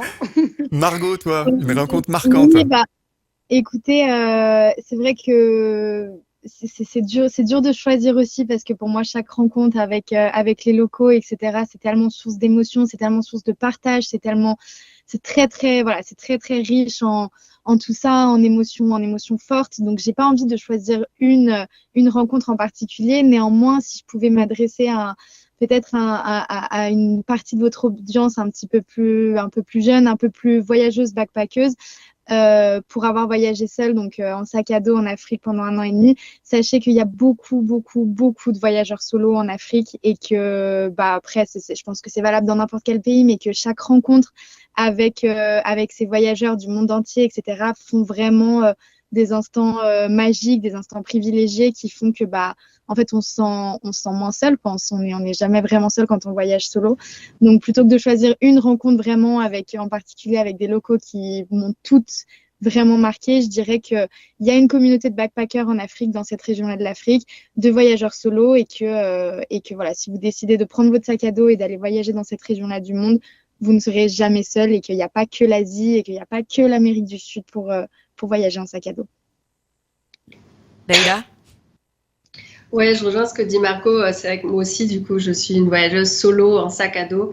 Et en fait, on est seul, mais on n'est jamais seul. Parce que des rencontres, on en fait tout le temps. Et d'ailleurs, à travers les réseaux, on me dit souvent, mais comment tu fais autant de rencontres? Parce que j'aime bien raconter des histoires et donc j'aime bien raconter mes anecdotes de rencontres. Et je dis, mais en fait, c'est tout le temps et partout. Quand vous êtes dans un transport en commun, quand vous êtes dehors, moi j'adore m'arrêter, je vois une femme faire quelque chose de ses mains dans la rue, je m'arrête, je m'assois à côté d'elle, etc. Les rencontres, elles sont si faciles partout en Afrique et tellement fluides, naturelles, bienveillantes, respectueuses que franchement c'est juste magique et moi c'est ce qui rend mon voyage vraiment fabuleux et magique. Mais en effet, je pourrais pas citer une rencontre parce qu'il y en a des centaines et des centaines, mais voilà, j'ai là en tête comme ça une dame, une maman en Eswatini qui a pleuré, qui m'a dit ma fille, bah, voilà, je ne vais pas raconter toute l'histoire, pas prendre du temps, mais ou à Zanzibar, en fait, un boutiquier avec qui je parle et qui m'invite le soir même pour rompre le jeûne du Ramadan chez eux. Et en fait, bah, depuis, il m'invitait quand je voulais tous les soirs. Et l'année d'après, quand j'y suis retournée, dès que j'étais à Stone Town, il m'a dit tu vas pas à l'hôtel, tu viens à la maison. Et donc à chaque fois que j'y vais, c'est chez eux que je reste. Et voilà, et c'est parti d'une rencontre où j'achète un pot de yaourt dans sa boutique, quoi. Donc chose qu'on verrait pas ou Ah non, on verrait pas rarement. ça chez nous, hein. On verrait pas et voilà, et ça c'est tellement, enfin ça m'est arrivé plusieurs fois ce genre de situation et du coup voilà, c'est des personnes comme Kauta qui on s'écrit tout le temps. Il y a même une famille qui a appelé leur bébé leur tête dernière Leïla et voilà, en hommage à moi et à notre rencontre, et c'est des personnes que je continue de voir quand si j'y vais et avec qui on s'écrit, et du coup voilà, juste incroyable, quoi. Comment on fait du coup si on veut découvrir l'Afrique autrement, pas l'Afrique touristique? On prend son sac à dos, son courage et on y va? Margot?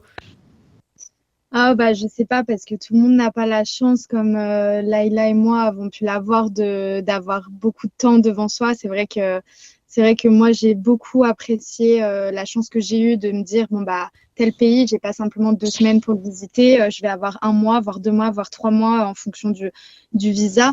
C'est sûr que quand on a le temps, quand on a envie de vraiment découvrir chaque pays et de voyager autrement, on va pouvoir prendre les transports en commun plutôt que l'avion. Moi, je dis toujours, l'Afrique, ça se visite par la route et non pas avec des avions.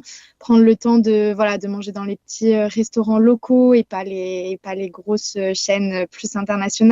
Après, pour quelqu'un qui aimerait visiter l'Afrique et qui n'a pas autant de temps que ce que j'ai pu avoir, c'est vrai que je pense qu'il faut bien se renseigner avant, il faut bien s'entourer et puis faire marcher l'économie locale au maximum. Je pense à ces petites boutiques dont Leïla parle, je pense à ces restaurants locaux dont on a toutes les trois parlé, qui peut-être payent pas de mine, mais qui en fait vont vous transporter gustativement parlant.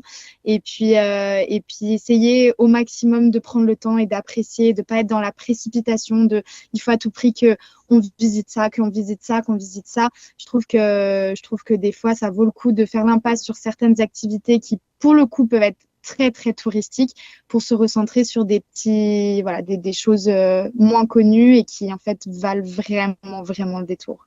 Alors toi, Kautar, visiter l'Afrique autrement, c'est la visiter chez l'habitant, je suppose. Exactement. Mais depuis, moi, je le fais régulièrement, même avec mes enfants.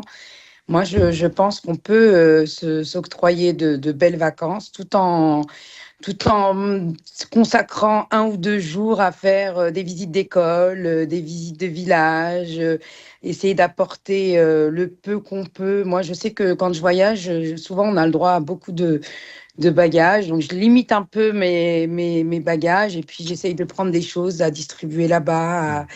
Puis voilà, de pouvoir aller directement discuter avec les gens, que ça soit au bord de la mer, que ça soit dans le village, quand on va dans un souk, de ne pas avoir peur en fait, parce que c'est nous qui créons cette peur en se limitant, en se disant non mais peut-être ci, peut-être ça, mais non en fait, il faut affronter sa peur et aller vers eux. Et puis au contraire, moi je trouve que ça change beaucoup. Moi, ça m'a changé, en tout cas, sur beaucoup de choses.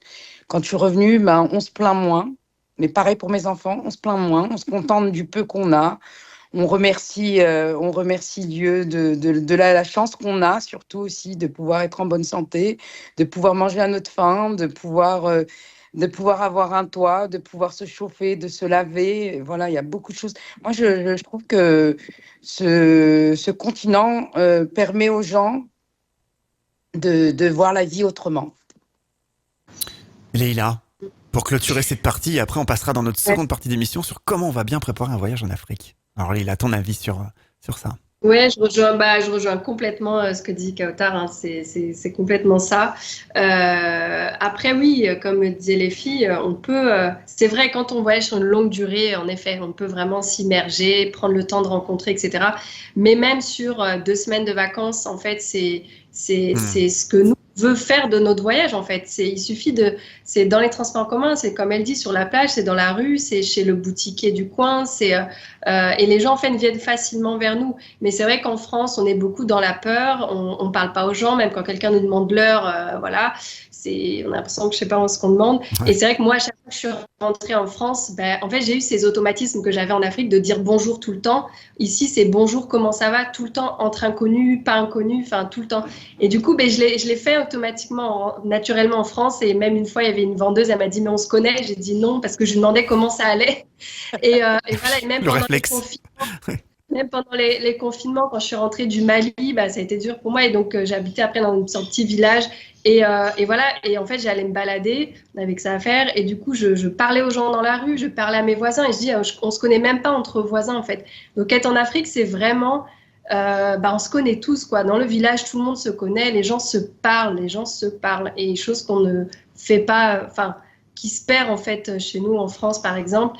Et donc voilà, quand de voyager hors des sentiers battus, comme le dit Margot, c'est aussi de pouvoir bien préparer son voyage ou d'avoir des contacts pour justement après faciliter. Et parfois, c'est un guide à qui on va faire appel qui va, lui, à travers ce guide-là, il va nous permettre de rencontrer peut-être sa famille ou des gens dans le village, etc. Donc, il y a plein de moyens de partir à la rencontre d'eux et de voyager un peu hors des sentiers battus.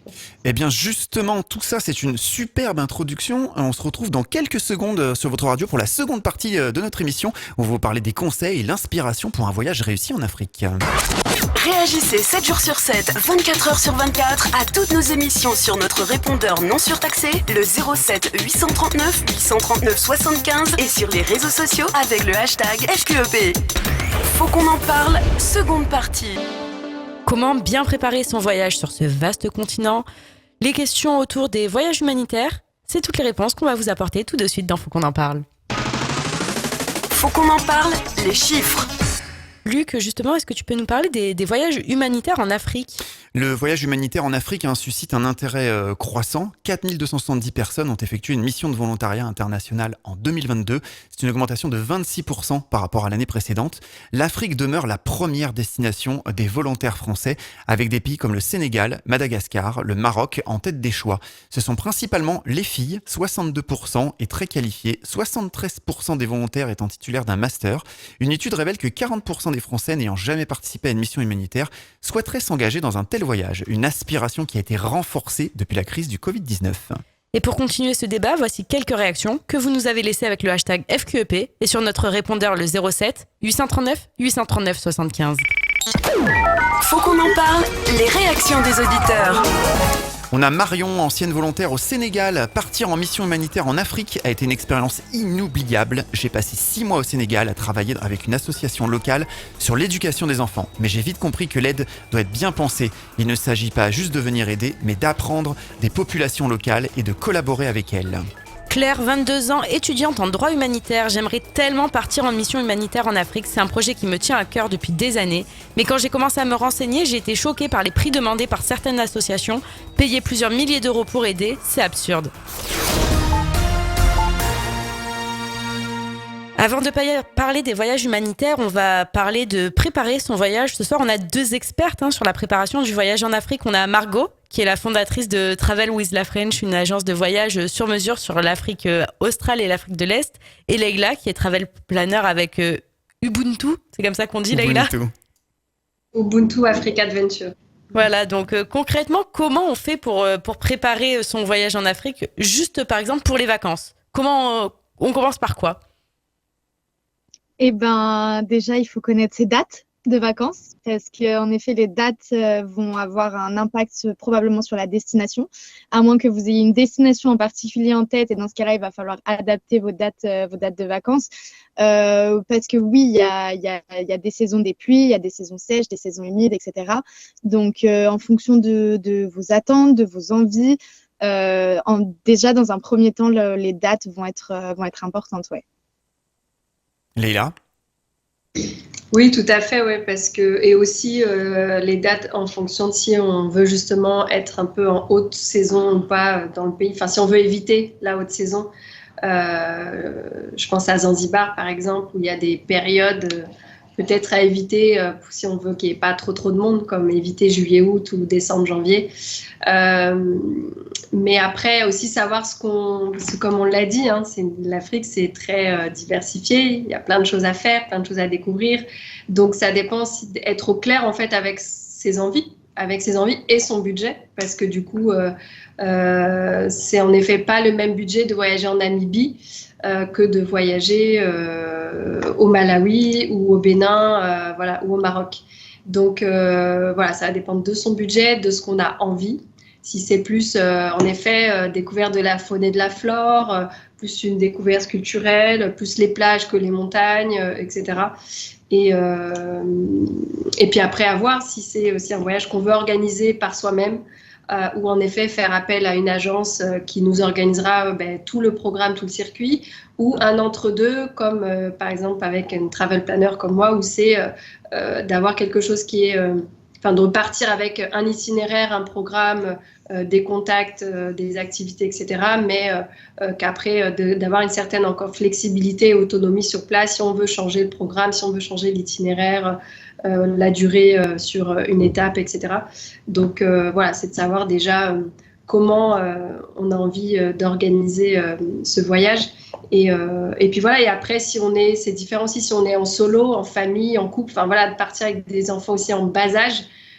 Il y a certains pays, moi-même, que je vais un petit peu moins recommander, ou certains endroits qu'avec des tout petits. Donc tout dépend déjà, il faut être au clair avec ce qu'on a envie de découvrir en Afrique et de sa manière de voyager, parce que par rapport au budget, c'est pareil, il y en a un peu pour toutes les bourses. Tout dépend aussi de votre façon de voyager. Si vous allez en hôtel all inclusive, si vous êtes OK pour prendre les transports en commun et de manger dans les petits restaurants locaux. Si vous faites plusieurs pays, tout dépend si vous traversez par la route au niveau des frontières, vous prenez l'avion. C'est vrai que l'avion peut être ça peut être un coût considérable en Afrique, même des fois entre 2 pays voisins. Donc voilà, tout dépend si vous prenez un chauffeur avec voiture de location ou si vous conduisez vous-même, etc. Donc il y a plein de paramètres à prendre en compte. Quels pourraient être finalement les pays les plus accessibles pour un premier voyage en Afrique? Voilà, quelqu'un qui se dit, moi, j'ai jamais mis les pieds en Afrique, j'ai envie de commencer. Par quel pays? Margot? Pareil, c'est une question relativement compliquée parce que une fois encore, ça va dépendre, comme le disait Leïla, de vos attentes, enfin des attentes, des envies, des besoins, de la manière de voyager. C'est vrai que quelqu'un qui aime on va dire, s'aventurer un petit peu tout en étant dans un pays relativement, enfin même très sûr. Moi, je vais recommander la Namibie. Si c'est quelqu'un qui a envie d'avoir une très grande variété de paysages tout en étant dans un pays où c'est quand même relativement facile de voyager, je vais conseiller l'Afrique du Sud. Si c'est quelqu'un qui veut vraiment être axé sur le safari, la nature, la brousse, etc., plutôt la Tanzanie. Donc, une fois encore, je trouve que ça dépend vraiment des attentes de chacun par rapport à ces pays. Mais pour moi, du moins de tous les pays que je connais, aucun pays n'est inaccessible, aucun pays mériterait d'avoir visité d'autres pays avant de faire celui-ci. Oui, Leïla? Alors, quand on dit accessible, parlez financièrement, enfin par rapport au budget ou Ça peut être sur d'autres. plusieurs points, effectivement. Oui, alors déjà, côté Parce finance, que on peut les prendre un par un, oui. Ok. Parce que, bon, si on parle budget, c'est vrai que par exemple l'Afrique australe, donc quand je dis l'Afrique australe, c'est alors peut-être pas l'Afrique du Sud, mais ça va par exemple de la Namibie jusqu'à l'est, jusqu'au Mozambique. Donc ça intègre le Botswana, le Zimbabwe, la Zambie, le Malawi et d'autres. Là, ça va être peut-être un peu plus cher, donc notamment le Botswana par exemple, la Namibie. En effet, si vous allez dans des lodges, c'est un peu plus cher. Il y a d'autres pays où vraiment vous pouvez aller de la petite auberge de jeunesse avec des dortoirs aux lodges de luxe, mais il y a des zones où vous allez moins trouver des petites guest house ou des petites auberges de jeunesse, etc. Donc le budget est un peu plus élevé.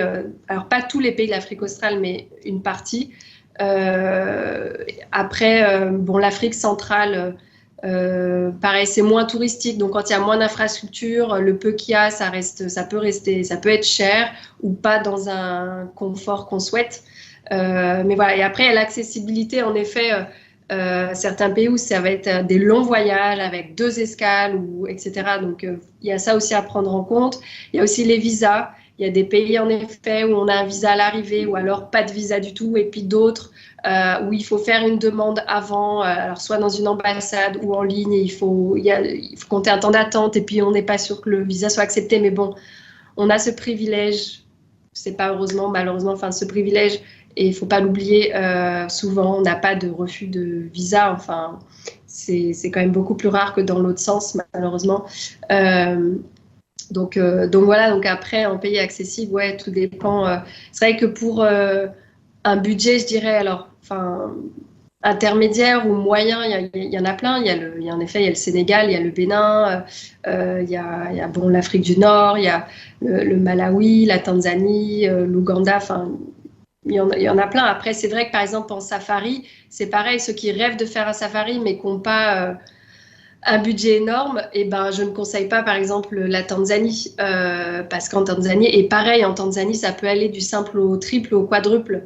Tout dépend du confort que vous prenez, par quelle agence vous passez, quel parc vous faites, etc. Mais en effet, la Tanzanie est plus connue pour les safaris parce que ils ont les plus grands parcs, une plus grande diversité d'animaux. Mais comme l'a dit Margot tout à l'heure, on peut faire des super safaris en Namibie, en Afrique du Sud, en Eswatini, au Mozambique, au Malawi, au Botswana. Enfin, il y a plein d'autres pays. Donc, pour ceux qui veulent une alternative moins chère, moins coûteuse pour des safaris, ben voilà, il y a bien d'autres pays, comme le Kenya aussi, que la Tanzanie. Ouais, le Kenya qui est très réputé pour ça, mais même réputé voilà, en touriste de masse sur les safaris plutôt. Si on veut des safaris un peu plus confidentiels, oui, à Tanzanie ou après Botswana aussi, mais là, c'est pas le même budget. Oui, alors après, sur le Kenya, ça reste quand même un peu moins C'est le plus touristique. connu sur la partie safari. Ah ouais, moi je dirais plutôt la Tanzanie, je sais pas, Margot, tu dirais, mais C'est une question de budget. ouais, c'est plus quand même la Tanzanie avec le Serengeti, le Ngorongoro, enfin quand même la Tanzanie, ou le parc Kruger aussi, qui est Alors le plus grand, le deuxième plus grand, ça se discute, d'Afrique, qui est du coup en Afrique du Sud. Et voilà, mais qui va coûter nettement moins cher que si vous faites 2-3 jours de safari en Tanzanie. Donc il y a plein d'alternatives aussi pour ceux qui recherchent ça, par exemple. Il faut vraiment connaître son budget, combien on souhaite mettre, avec qui on souhaite partir, en famille, seul ou autre, et ensuite sélectionner un petit peu en fonction de ses envies. C'est un peu ce que vous nous expliquez là tous. Oui, la saison, comme disait Margot aussi, la saison... Et la saison peut jouer, mais joue aussi sur le prix, forcément. Si vous partez dans une mauvaise saison, ça risque d'être moins cher, mais ça sera peut-être beaucoup moins agréable. Oui, et encore faut-il que la saison, c'est pareil, hein, maintenant avec les dérèglements climatiques, vraiment, des fois il pleut hors saison des pluies. Enfin, moi, je connais des personnes qui sont parties à Zanzibar l'année dernière en janvier, c'est pas la saison des pluies, et ils ont eu de la pluie tout leur séjour. Donc là, on n'y peut rien. On parle il y a des pays, au Botswana, Malawi, l'année dernière, il y avait des grosses périodes de sécheresse, et puis il y a eu très peu de pluie pendant la saison des pluies. Et des fois, il peut pleuvoir une fois sur votre séjour, alors que vous êtes en pleine période des pluies, où il peut pleuvoir 15 minutes dans la journée. Donc, pareil, c'est pas non plus une mauvaise chose d'aller en saison des pluies, parce que déjà, c'est plus vert. Il y a aussi, des fois, par rapport aux animaux sur qui recherchent ça, c'est plus avantageux. Et puis, oui, moins de touristes, peut-être les vols moins chers, etc. Donc moi, je n'exclus pas de partir en saison des pluies aussi. Complètement, oui. On a une question qui risque de vous faire réagir. C'est un auditeur qui nous a demandé si c'était plus rentable, du coup, et si ça lui coûterait moins cher de faire un voyage humanitaire en Afrique que partir en voyage classique. Kautar, qu'est-ce que tu lui répondrais ? Alors, c'est différent. Alors que ça coûterait moins cher, non, parce que honnêtement, moi, à chaque fois que j'ai fait mon voyage humanitaire, j'ai payé mon billet, j'ai payé mon hôtel. Le but de faire un voyage humanitaire, c'est pas de partir gratuit, en fait. L'argent qu'on récupère, c'est pour parce qu'il y en a qui pensent ça, hein, effectivement. Non, moi, à chaque fois que j'ai fait un voyage humanitaire, j'ai payé mon billet, j'ai payé mon hôtel.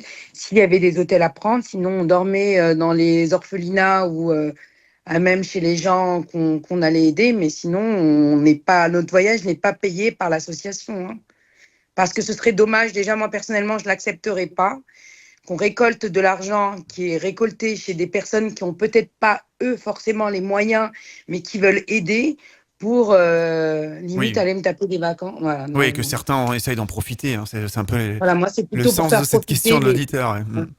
Voilà, se dire, est-ce que je peux profiter non. C'est pas l'idée, pas du tout l'esprit. On paye notre billet, on paye nos hôtels, on paye notre nourriture. Voilà, on est là pour apporter à ces personnes qui ont besoin de nourriture, besoin de vêtements, besoin de médicaments, besoin de nouvelles classes d'école, besoin d'un nouveau toit, mais on ne se sert pas de l'argent qu'on récolte des donateurs.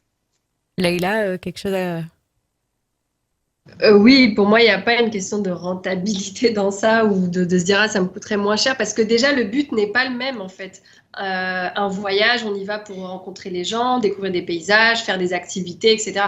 Un voyage, et je n'aime pas dire voyage humanitaire, moi je vais reprendre ce terme, c'est un tout autre but en fait. On y va alors. Oui, on va s'immerger dans la culture et peut-être visiter un petit peu par rapport à l'endroit où on fait notre mission, mais le but premier est d'aller donner de son temps et de son énergie et de ses compétences pour une association, pour une communauté. Donc, du coup, normalement, on est focus là-dessus. Et en effet, on paye son billet d'avion, on paye son logement, etc.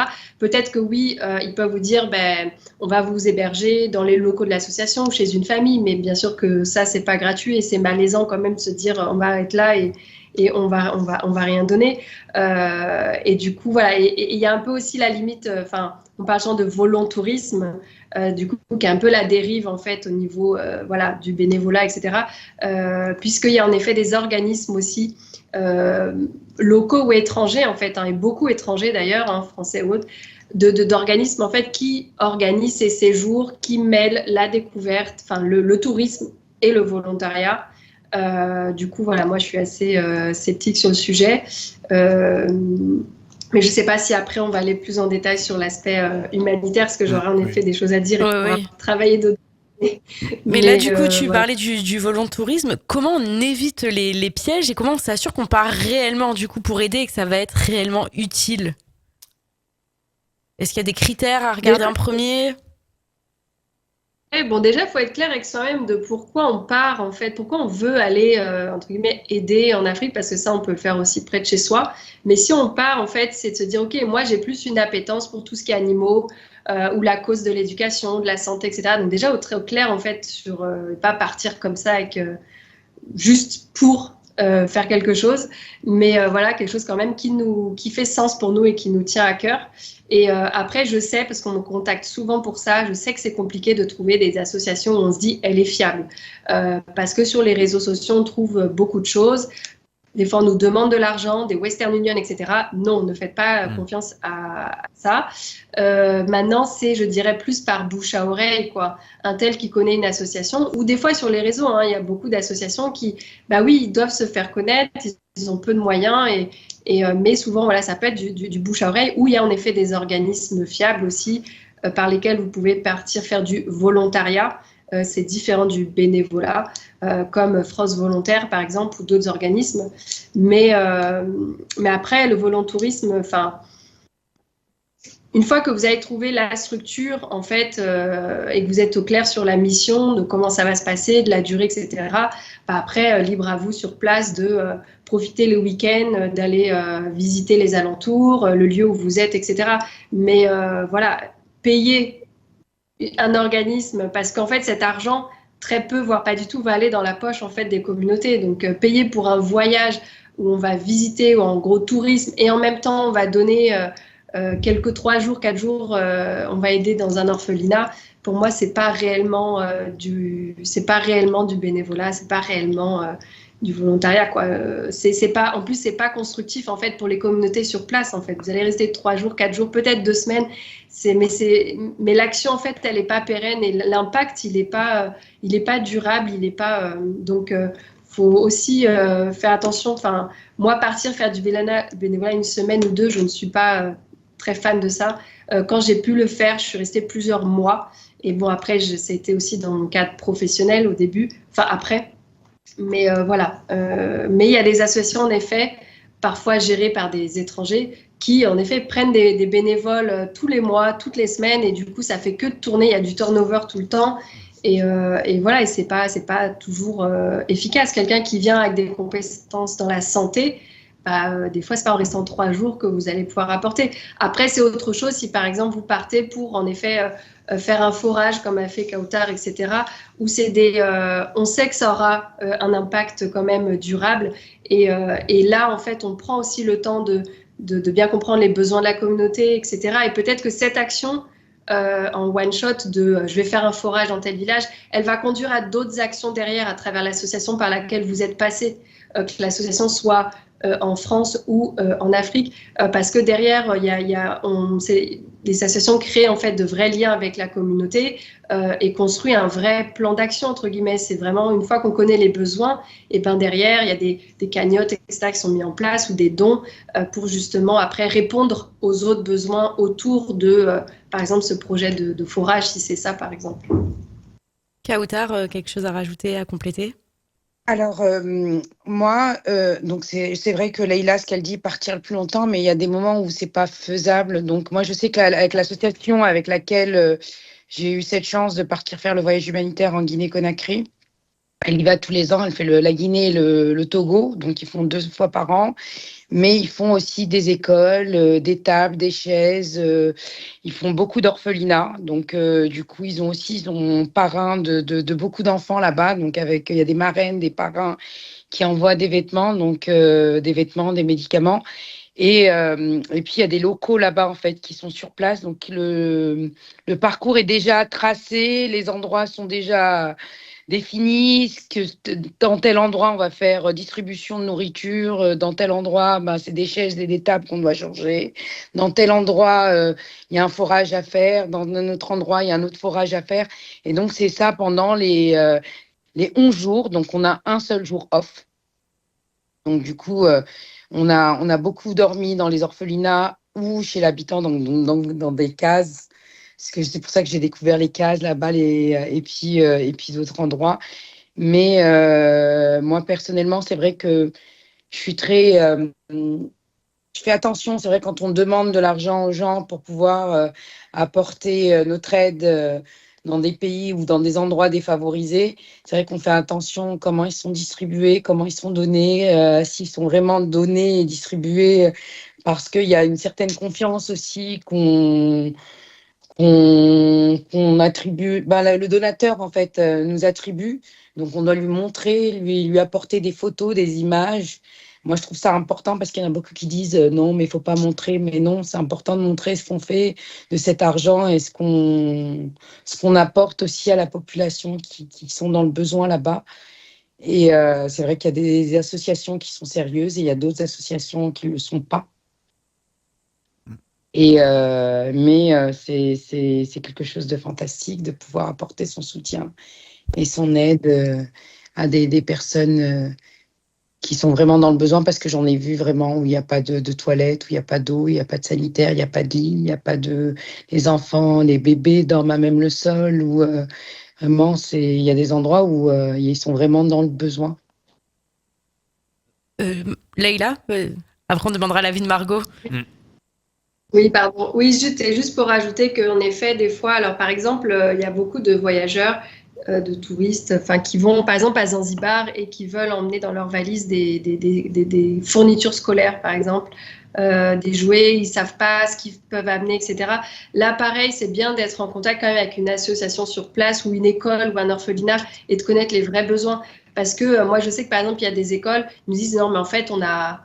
Alors, d'autres sont un vrai besoin et ont du mal à avoir ces genres de dons, mais d'autres avaient ce besoin et après, tout le monde venait à Zanzibar avec des stylos, des cahiers, des trucs comme ça. Et en fait, il y a des écoles, d'un moment, ils en avaient suffisamment, mais ils disaient, mais en fait, le besoin là, le plus urgent, c'est on n'a pas de quoi les nourrir tous les midis, on n'a pas de latrines, de toilettes, on n'a pas d'accès à l'eau potable.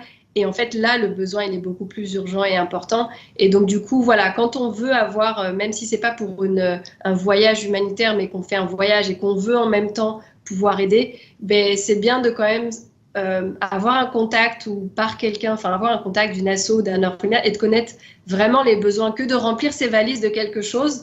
On va arriver et en fait, la personne ou la famille ou quoi n'a pas ce besoin-là. En tout cas, c'est pas le plus urgent et le plus important pour eux. Et parfois, sans même apporter des choses, faites vivre l'économie locale, en fait. Les fournitures, tout ça, vous pouvez les acheter sur place. Des fois, c'est des sacs de farine, des sacs de riz dont ils ont besoin parce que ça fait partie de leurs habitudes alimentaires. Donc, n'amenez pas des choses qui ne correspondent pas à leur habitude alimentaire, par exemple. Et donc, du coup, ben voilà, là-dessus, si même des fois, c'est juste une famille que vous rencontrez même en dehors d'une association, essayez de comprendre ce dont ils ont besoin et d'y répondre. Donc voilà. Alors justement, comment on peut finalement choisir une organisation humanitaire sérieuse et éviter les arnaques? Les vrais tips. On a parlé de groupe, de se renseigner. Comment on peut être sûr? Alors pas les Western Union, ceux qui vous demandent de payer, clairement. Kautar, comment tu as choisi toi ton association humanitaire? Alors, moi, j'ai vu pas mal de publications sur l'association. Après, moi, je vais dire honnêtement, j'y ai participé, donc j'ai pu voir de moi-même comment comment ils agissaient, comment c'était partagé. Bon, après, il y avait un vrai programme. C'était bien structuré. Tel jour, on fait ça, tel jour, on fait ci, tel jour, on emmène ça. Voilà, mais vraiment, c'était clair. C'était vraiment clair dans leur façon de faire. Et du coup, j'ai même participé moi-même en faisant un forage pour mon père. Donc, j'ai été me renseigner quand on m'a demandé le montant du forage. Donc, j'ai été me renseigner à droite, à gauche pour savoir le prix qu'on me donnait, si c'était réel ou pas. Donc, il s'avérait que c'était vraiment le prix. Après, je pense du bouche à oreille. C'est beaucoup bouche à oreille, en fait. La vie des gens, surtout, et des gens qui ont vécu l'expérience, qui sont partis avec telle ou telle association, qui ont pu voir de leurs propres yeux.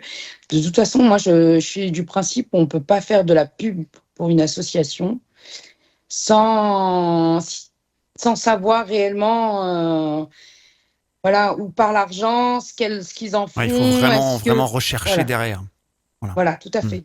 Ou sinon de le faire soi-même, hein, parce que moi personnellement, ça m'arrive de partir dans des pays et d'aller acheter, comme je disais quand on parlait, moi, d'aller faire un goûter dans une école, d'aller voir le directeur de l'école, demander combien il y a d'élèves. OK, il y en a 300. OK, je vais aller acheter 400 cakes, 400 jus et d'aller leur apporter là-bas et d'assister à la distribution et de leur faire plaisir à ces enfants, ou d'aller dans un village, aller acheter des sacs de riz, d'aller voir. Et puis, il y a toujours dans chaque village, il y a toujours quelqu'un qui gère plus ou moins le village, qui sait que telle maison, et puis faire plusieurs sacs et distribuer taper à la porte et aller apporter les sacs de nourriture. Margot, est-ce que toi, tu as pu voir, vivre ces expériences-là? Qu'est-ce que tu conseilles à tes clients? Oui, alors c'est vrai que je rejoins vraiment à 100% ce que disent Laïla et Kautar par rapport à tous ces projets humanitaires. J'ai pas grand-chose de plus à rajouter, si ce n'est que je pense que oui, en effet, si c'est vraiment un projet qui nous tient à cœur, entièrement d'accord avec toi, Laïla, comme quoi il faut savoir pourquoi on y va, quel est notre but derrière. Et ensuite, oui, faire marcher le réseau, faire marcher le bouche à oreille et pas se lancer sur le premier lien qu'on trouve sur Internet. C'est vrai que moi, tout ce qui touche à l'orphelinat me touche également particulièrement. En effet, j'ai eu la chance de pouvoir discuter avec plusieurs orphelins qui m'ont parlé, Laïla, de ce dont tu parlais tout à l'heure, de l'impact de ces espèces de volontourisme, justement, où les gens ne viennent que pour 3, 4, 5 jours, 2 semaines maximum. Et ils me disaient à quel point c'était difficile pour eux parce qu'ils s'attachent à ces personnes et en fait, ils les voient partir aussitôt qu'ils se sont attachés. Donc vraiment, je pense que c'est très important de savoir pourquoi on y va et de savoir quel est le but vraiment personnel derrière ça et de comprendre l'impact de chacune de nos actions quand on décide de partir faire de l'humanitaire comme ça. Tout à l'heure, dans les réactions, on a Claire qui nous disait être choquée de devoir payer plusieurs milliers d'euros pour aller aider. Comment est réparti l'argent? Donc, il y a une partie donc, pour le billet d'avion, une partie pour se loger. Mais est-ce qu'on paye aussi pour, je sais pas, pour les matériaux, par exemple, si on veut construire une école, Laïla? Mais en fait, tout dépend. Là, je pense elle fait référence à, j'ai pas de nom à donner, mais il y a des organismes, en effet, notamment étrangers, qui organisent ce genre de mission et il faut payer cette somme et puis ça comprend l'avion, l'hébergement, une partie. Bon, et c'est des sommes parfois astronomiques. Moi, c'est pas ce que je recommande. Après, voilà, des associations, comment aussi les trouver? Il y a les associations en France, par exemple, fondées par des personnes, un collectif en France et qui agissent du coup sur place auprès des populations directement ou parfois qui agissent en collaboration avec des associations locales. Ou après, il y a ces associations locales, et là, c'est là où c'est plus difficile de les trouver, parce qu'elles n'ont pas cette visibilité, par exemple, sur les réseaux, et c'est là où, en effet, le bouche à oreille fonctionne davantage. Et ces associations sur place, elles ne vont pas, en général, vous demander, en fait, de l'argent. Vous donnez de votre temps. Maintenant, elles vont vous demander peut-être vous allez mettre en place une campagne de dons, peut-être vous allez amener du matériel, en effet. Mais quand il y a, par exemple, un projet de construction, souvent c'est l'association, par exemple, en France, qui soutient tel projet et qui, avec les dons reçus, vont financer les matériaux, les projets sur place, ouais. etc. Donc, en fait, tout dépend si le projet est initié d'une association qui est en France et qui ont la capacité, la possibilité de faire des campagnes de dons, une petite association locale, je ne sais pas, je dis là au village, au Bénin, elles ont besoin de ce soutien justement de l'extérieur ou aussi localement. Et du coup, voilà, et ces assos ne vont pas vous demander d'argent. Donc là, oui, en effet, ça marche beaucoup plus de bouche à oreille. Tiens, moi, c'était comme ça, mes premières expériences. Je connais telle personne qui a son asso et j'y suis allée. Et puis, OK, c'est quoi les besoins, c'est quoi les projets, etc. Et après, les assos ont parfois justement une cagnotte pour mettre en place les projets. Des fois, elles n'ont pas et c'est ce besoin-là qu'elles ont, même très souvent financier. Et là, c'est soit vous qui contribuez à ça ou via une association en France par laquelle vous êtes venu ou avec laquelle vous allez faire, ou vous allez vous-même lancer une campagne de crowdfunding, enfin une campagne pour récolter des dons pour un projet précisément, etc. Mais après, payer un organisme qui va vous demander 3 000 € pour rester 2 semaines au Burkina Faso, dans un orphelinat, bon, ça, voilà, je ne sais pas toujours ce qui se cache derrière, ou en tout cas, il y a peut-être une part qui revient à la communauté, mais franchement, moi, c'est pas comme ça que je vois les choses et que je recommande du coup de le faire, quoi. Et quand on part pour un voyage humanitaire, on veut que l'impact soit durable. C'est quand on part pour la bonne cause, ça. Comment on peut continuer à s'engager pour l'Afrique une fois qu'on est rentré en France, par exemple? Kautar ou Leïla, je sais pas qui. Elle en parlait, Kautar, tout à l'heure, des parrainages.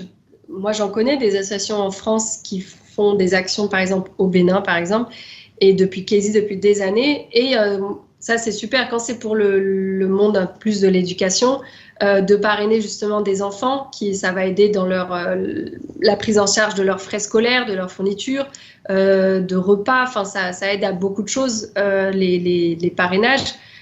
Parfois, il y a des associations qui mettent en place justement des systèmes de dons, par exemple mensuels. Vous choisissez si c'est mensuel, trimestriel, etc. et votre don est envoyé. Bien entendu, en amont, il y aura eu tout un contact auprès de cet asso et peut-être vous serez même parti avec eux.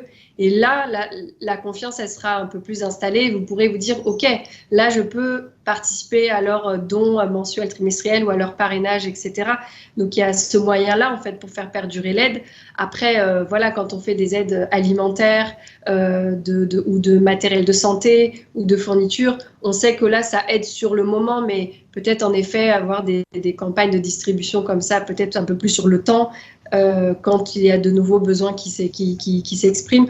Donc là, tout dépend encore une fois de l'association, qu'elle soit en France ou sur place, de ce qu'elle met en place, quoi. Mais c'est vrai que oui, partir 2 semaines dans un pays pour donner des cours de français, par exemple dans une classe, bon. Et après, c'est une autre personne, et puis après, c'est une autre personne. Comme elle disait, Margot, les enfants s'attachent aussi. Et puis, finalement, il y a quand même les enseignants qui sont là. Voilà, il y a les enseignants qui sont là, qui, normalement, c'est leur job de faire ça. Donc, peut-être, des fois, c'est plutôt de se dire, OK, comment mieux former, des fois, les enseignants, ou des fois, ils sont plusieurs mois sans salaire, etc. Comment on peut pallier à ça? Plus que le petit cours de celui qui a 20 ans, qui vient donner un cours de français, alors que l'enseignant est déjà là pour le faire. Donc, voilà, c'est tout ça qu'il faut voir. Kautar, tu souhaitais rajouter quelque chose du coup? Oui. Donc je disais comment savoir. Je sais que nous, quand on avait fait pour la Guinée, par exemple, on avait fait un devis pour une salle de classe. Il faut des tables, 7 ans. Donc on ouvrait une cagnotte pour le matériel de classe. On avait besoin de refaire un toit d'un orphelinat. On ouvrait une cagnotte pour l'orphelinat. Et du coup, on clôturait un par un. Donc, du coup, on se retrouvait avec les fonds pour le toit, on se retrouvait avec les fonds pour les salles de classe, on se retrouvait avec les fonds pour la nourriture. Voilà. Et pour les enfants, pareil, donc parrain et marraine. Et donc, chaque parrain, chaque marraine envoyait un petit cadeau pour les enfants. Donc, on allait leur rendre visite dans les orphelinats. On les appelait en FaceTime avec le parrain et la marraine. Donc, l'enfant remerciait la marraine ou le parrain. Et puis, il avait ses petits cadeaux. Donc, on emmenait aussi pour les enfants qui n'avaient pas de parrain et de marraine. Donc, du coup, pour qu'ils ne se sentent pas délaissés. Donc, du coup, ils avaient un petit cadeau aussi. Mais c'est vrai que tous les enfants n'ont pas de parrain, tous les orphelins n'ont pas de parrain, ou de marraine, en fait. Donc, du coup, il y a des enfants qui n'ont pas forcément une nouvelle tenue, qui n'ont pas forcément un nouveau jouet. Donc, nous, dans nos bagages, puisqu'on avait le droit à 2 bagages de 23 kilos et un bagage de 10 kilos, donc nous, on ne prenait que 10 kilos pour nous. Et les 2 bagages de 23 kilos, donc on les remplissait avec les cadeaux pour les enfants, les jouets, qu'on essayait de récolter par des donateurs en France qui donnaient. Donc, il y avait des gens qui donnaient des cordes à sauter, il y avait des gens qui donnaient des livres, il y avait des gens qui donnaient des vêtements, des t-shirts de foot, des ballons, voilà. Il y a vraiment de tout, quoi. Voilà, de tout. Pour conclure, Mylène, Oui, pourquoi de nombreux voyageurs disent que l'Afrique a changé leur perception du monde? Du coup, on avait Margot qui est voyageuse solo en Afrique australe et en Afrique de l'Est pendant presque 1 an et demi et fondatrice de Travel with La French, une agence de voyage sur mesure sur 7 parties du continent. Toi, pourquoi et comment l'Afrique a changé ta vision et ta perception du monde? Bah, c'est dur à expliquer parce qu'il y a tellement. Tu as le temps d'y tellement de réfléchir, choses. puisqu'on va arriver au terme de cette émission. Faut qu'on en parle, l'émission principale. Et après, il y a le bonus. Faut qu'on en parle la suite. Donc, vous resterez avec nous. Et tous nos auditeurs aussi pour les 20 minutes de plus. Donc, tu peux y réfléchir si tu n'as pas l'idée tout de suite. Comme tu veux. Bon, bah, après, pas de problème, pas de souci. Ok. Leïla? Et toi? Pour répondre à la question, c'est ça? Oui, Ou sur ta de voir ça. perception, qu'est-ce qui change, qu'est-ce qui a changé sur ta perception de l'Afrique, ta perception du monde en fait, quand on a été en Afrique. Tu veux y réfléchir aussi et puis on laisse le surprise aux auditeurs pendant faut qu'on en parle la suite. Ça peut être pas mal aussi, puisqu'il nous reste Ok. quelques minutes. Et Kautar, tu fais pareil, tu réfléchis? Bah, allez. Comme ça, on Ouais. se retrouve dans quelques Tant qu'on y minutes. est. Ben oui, parce que on arrive effectivement au terme de ces 2 heures. Donc, si cette émission vous a plu, voyager en Afrique au-delà des clichés, c'est faut qu'on en parle. Bien sûr, il y a la suite. Faut qu'on en parle la suite. Ça sera le débrief et un petit peu plus encore avec nos invités. Eh bien, nous recevions donc Margot, voyageuse solo en Afrique australe et Afrique de l'Est pendant presque 1 an. Merci beaucoup, Margot, d'avoir participé à Faut qu'on en parle. Merci à vous, merci beaucoup pour votre écoute. On avait Kautar, ancienne candidate de Pékin Express qui a voyagé en Afrique, comme par exemple la Tanzanie. Merci. Merci beaucoup. Moi, ça a été un honneur d'en parler avec vous. Voilà, et puis nous avions aussi donc Leïla, voyageuse solo en Afrique depuis 2021 et actuellement au Bénin depuis 5 mois. Merci beaucoup Leïla d'avoir participé à Faut qu'on en parle. Merci, c'était un grand plaisir. Voilà, et si vous voulez donc en savoir plus, faut qu'on en parle la suite, ça va démarrer dans quelques instants pour certains auditeurs, ceux qui souhaitent nous suivre. Restez bien avec nous, on compte sur vous. Hein. Oui, allez, À bientôt. bye bye bye.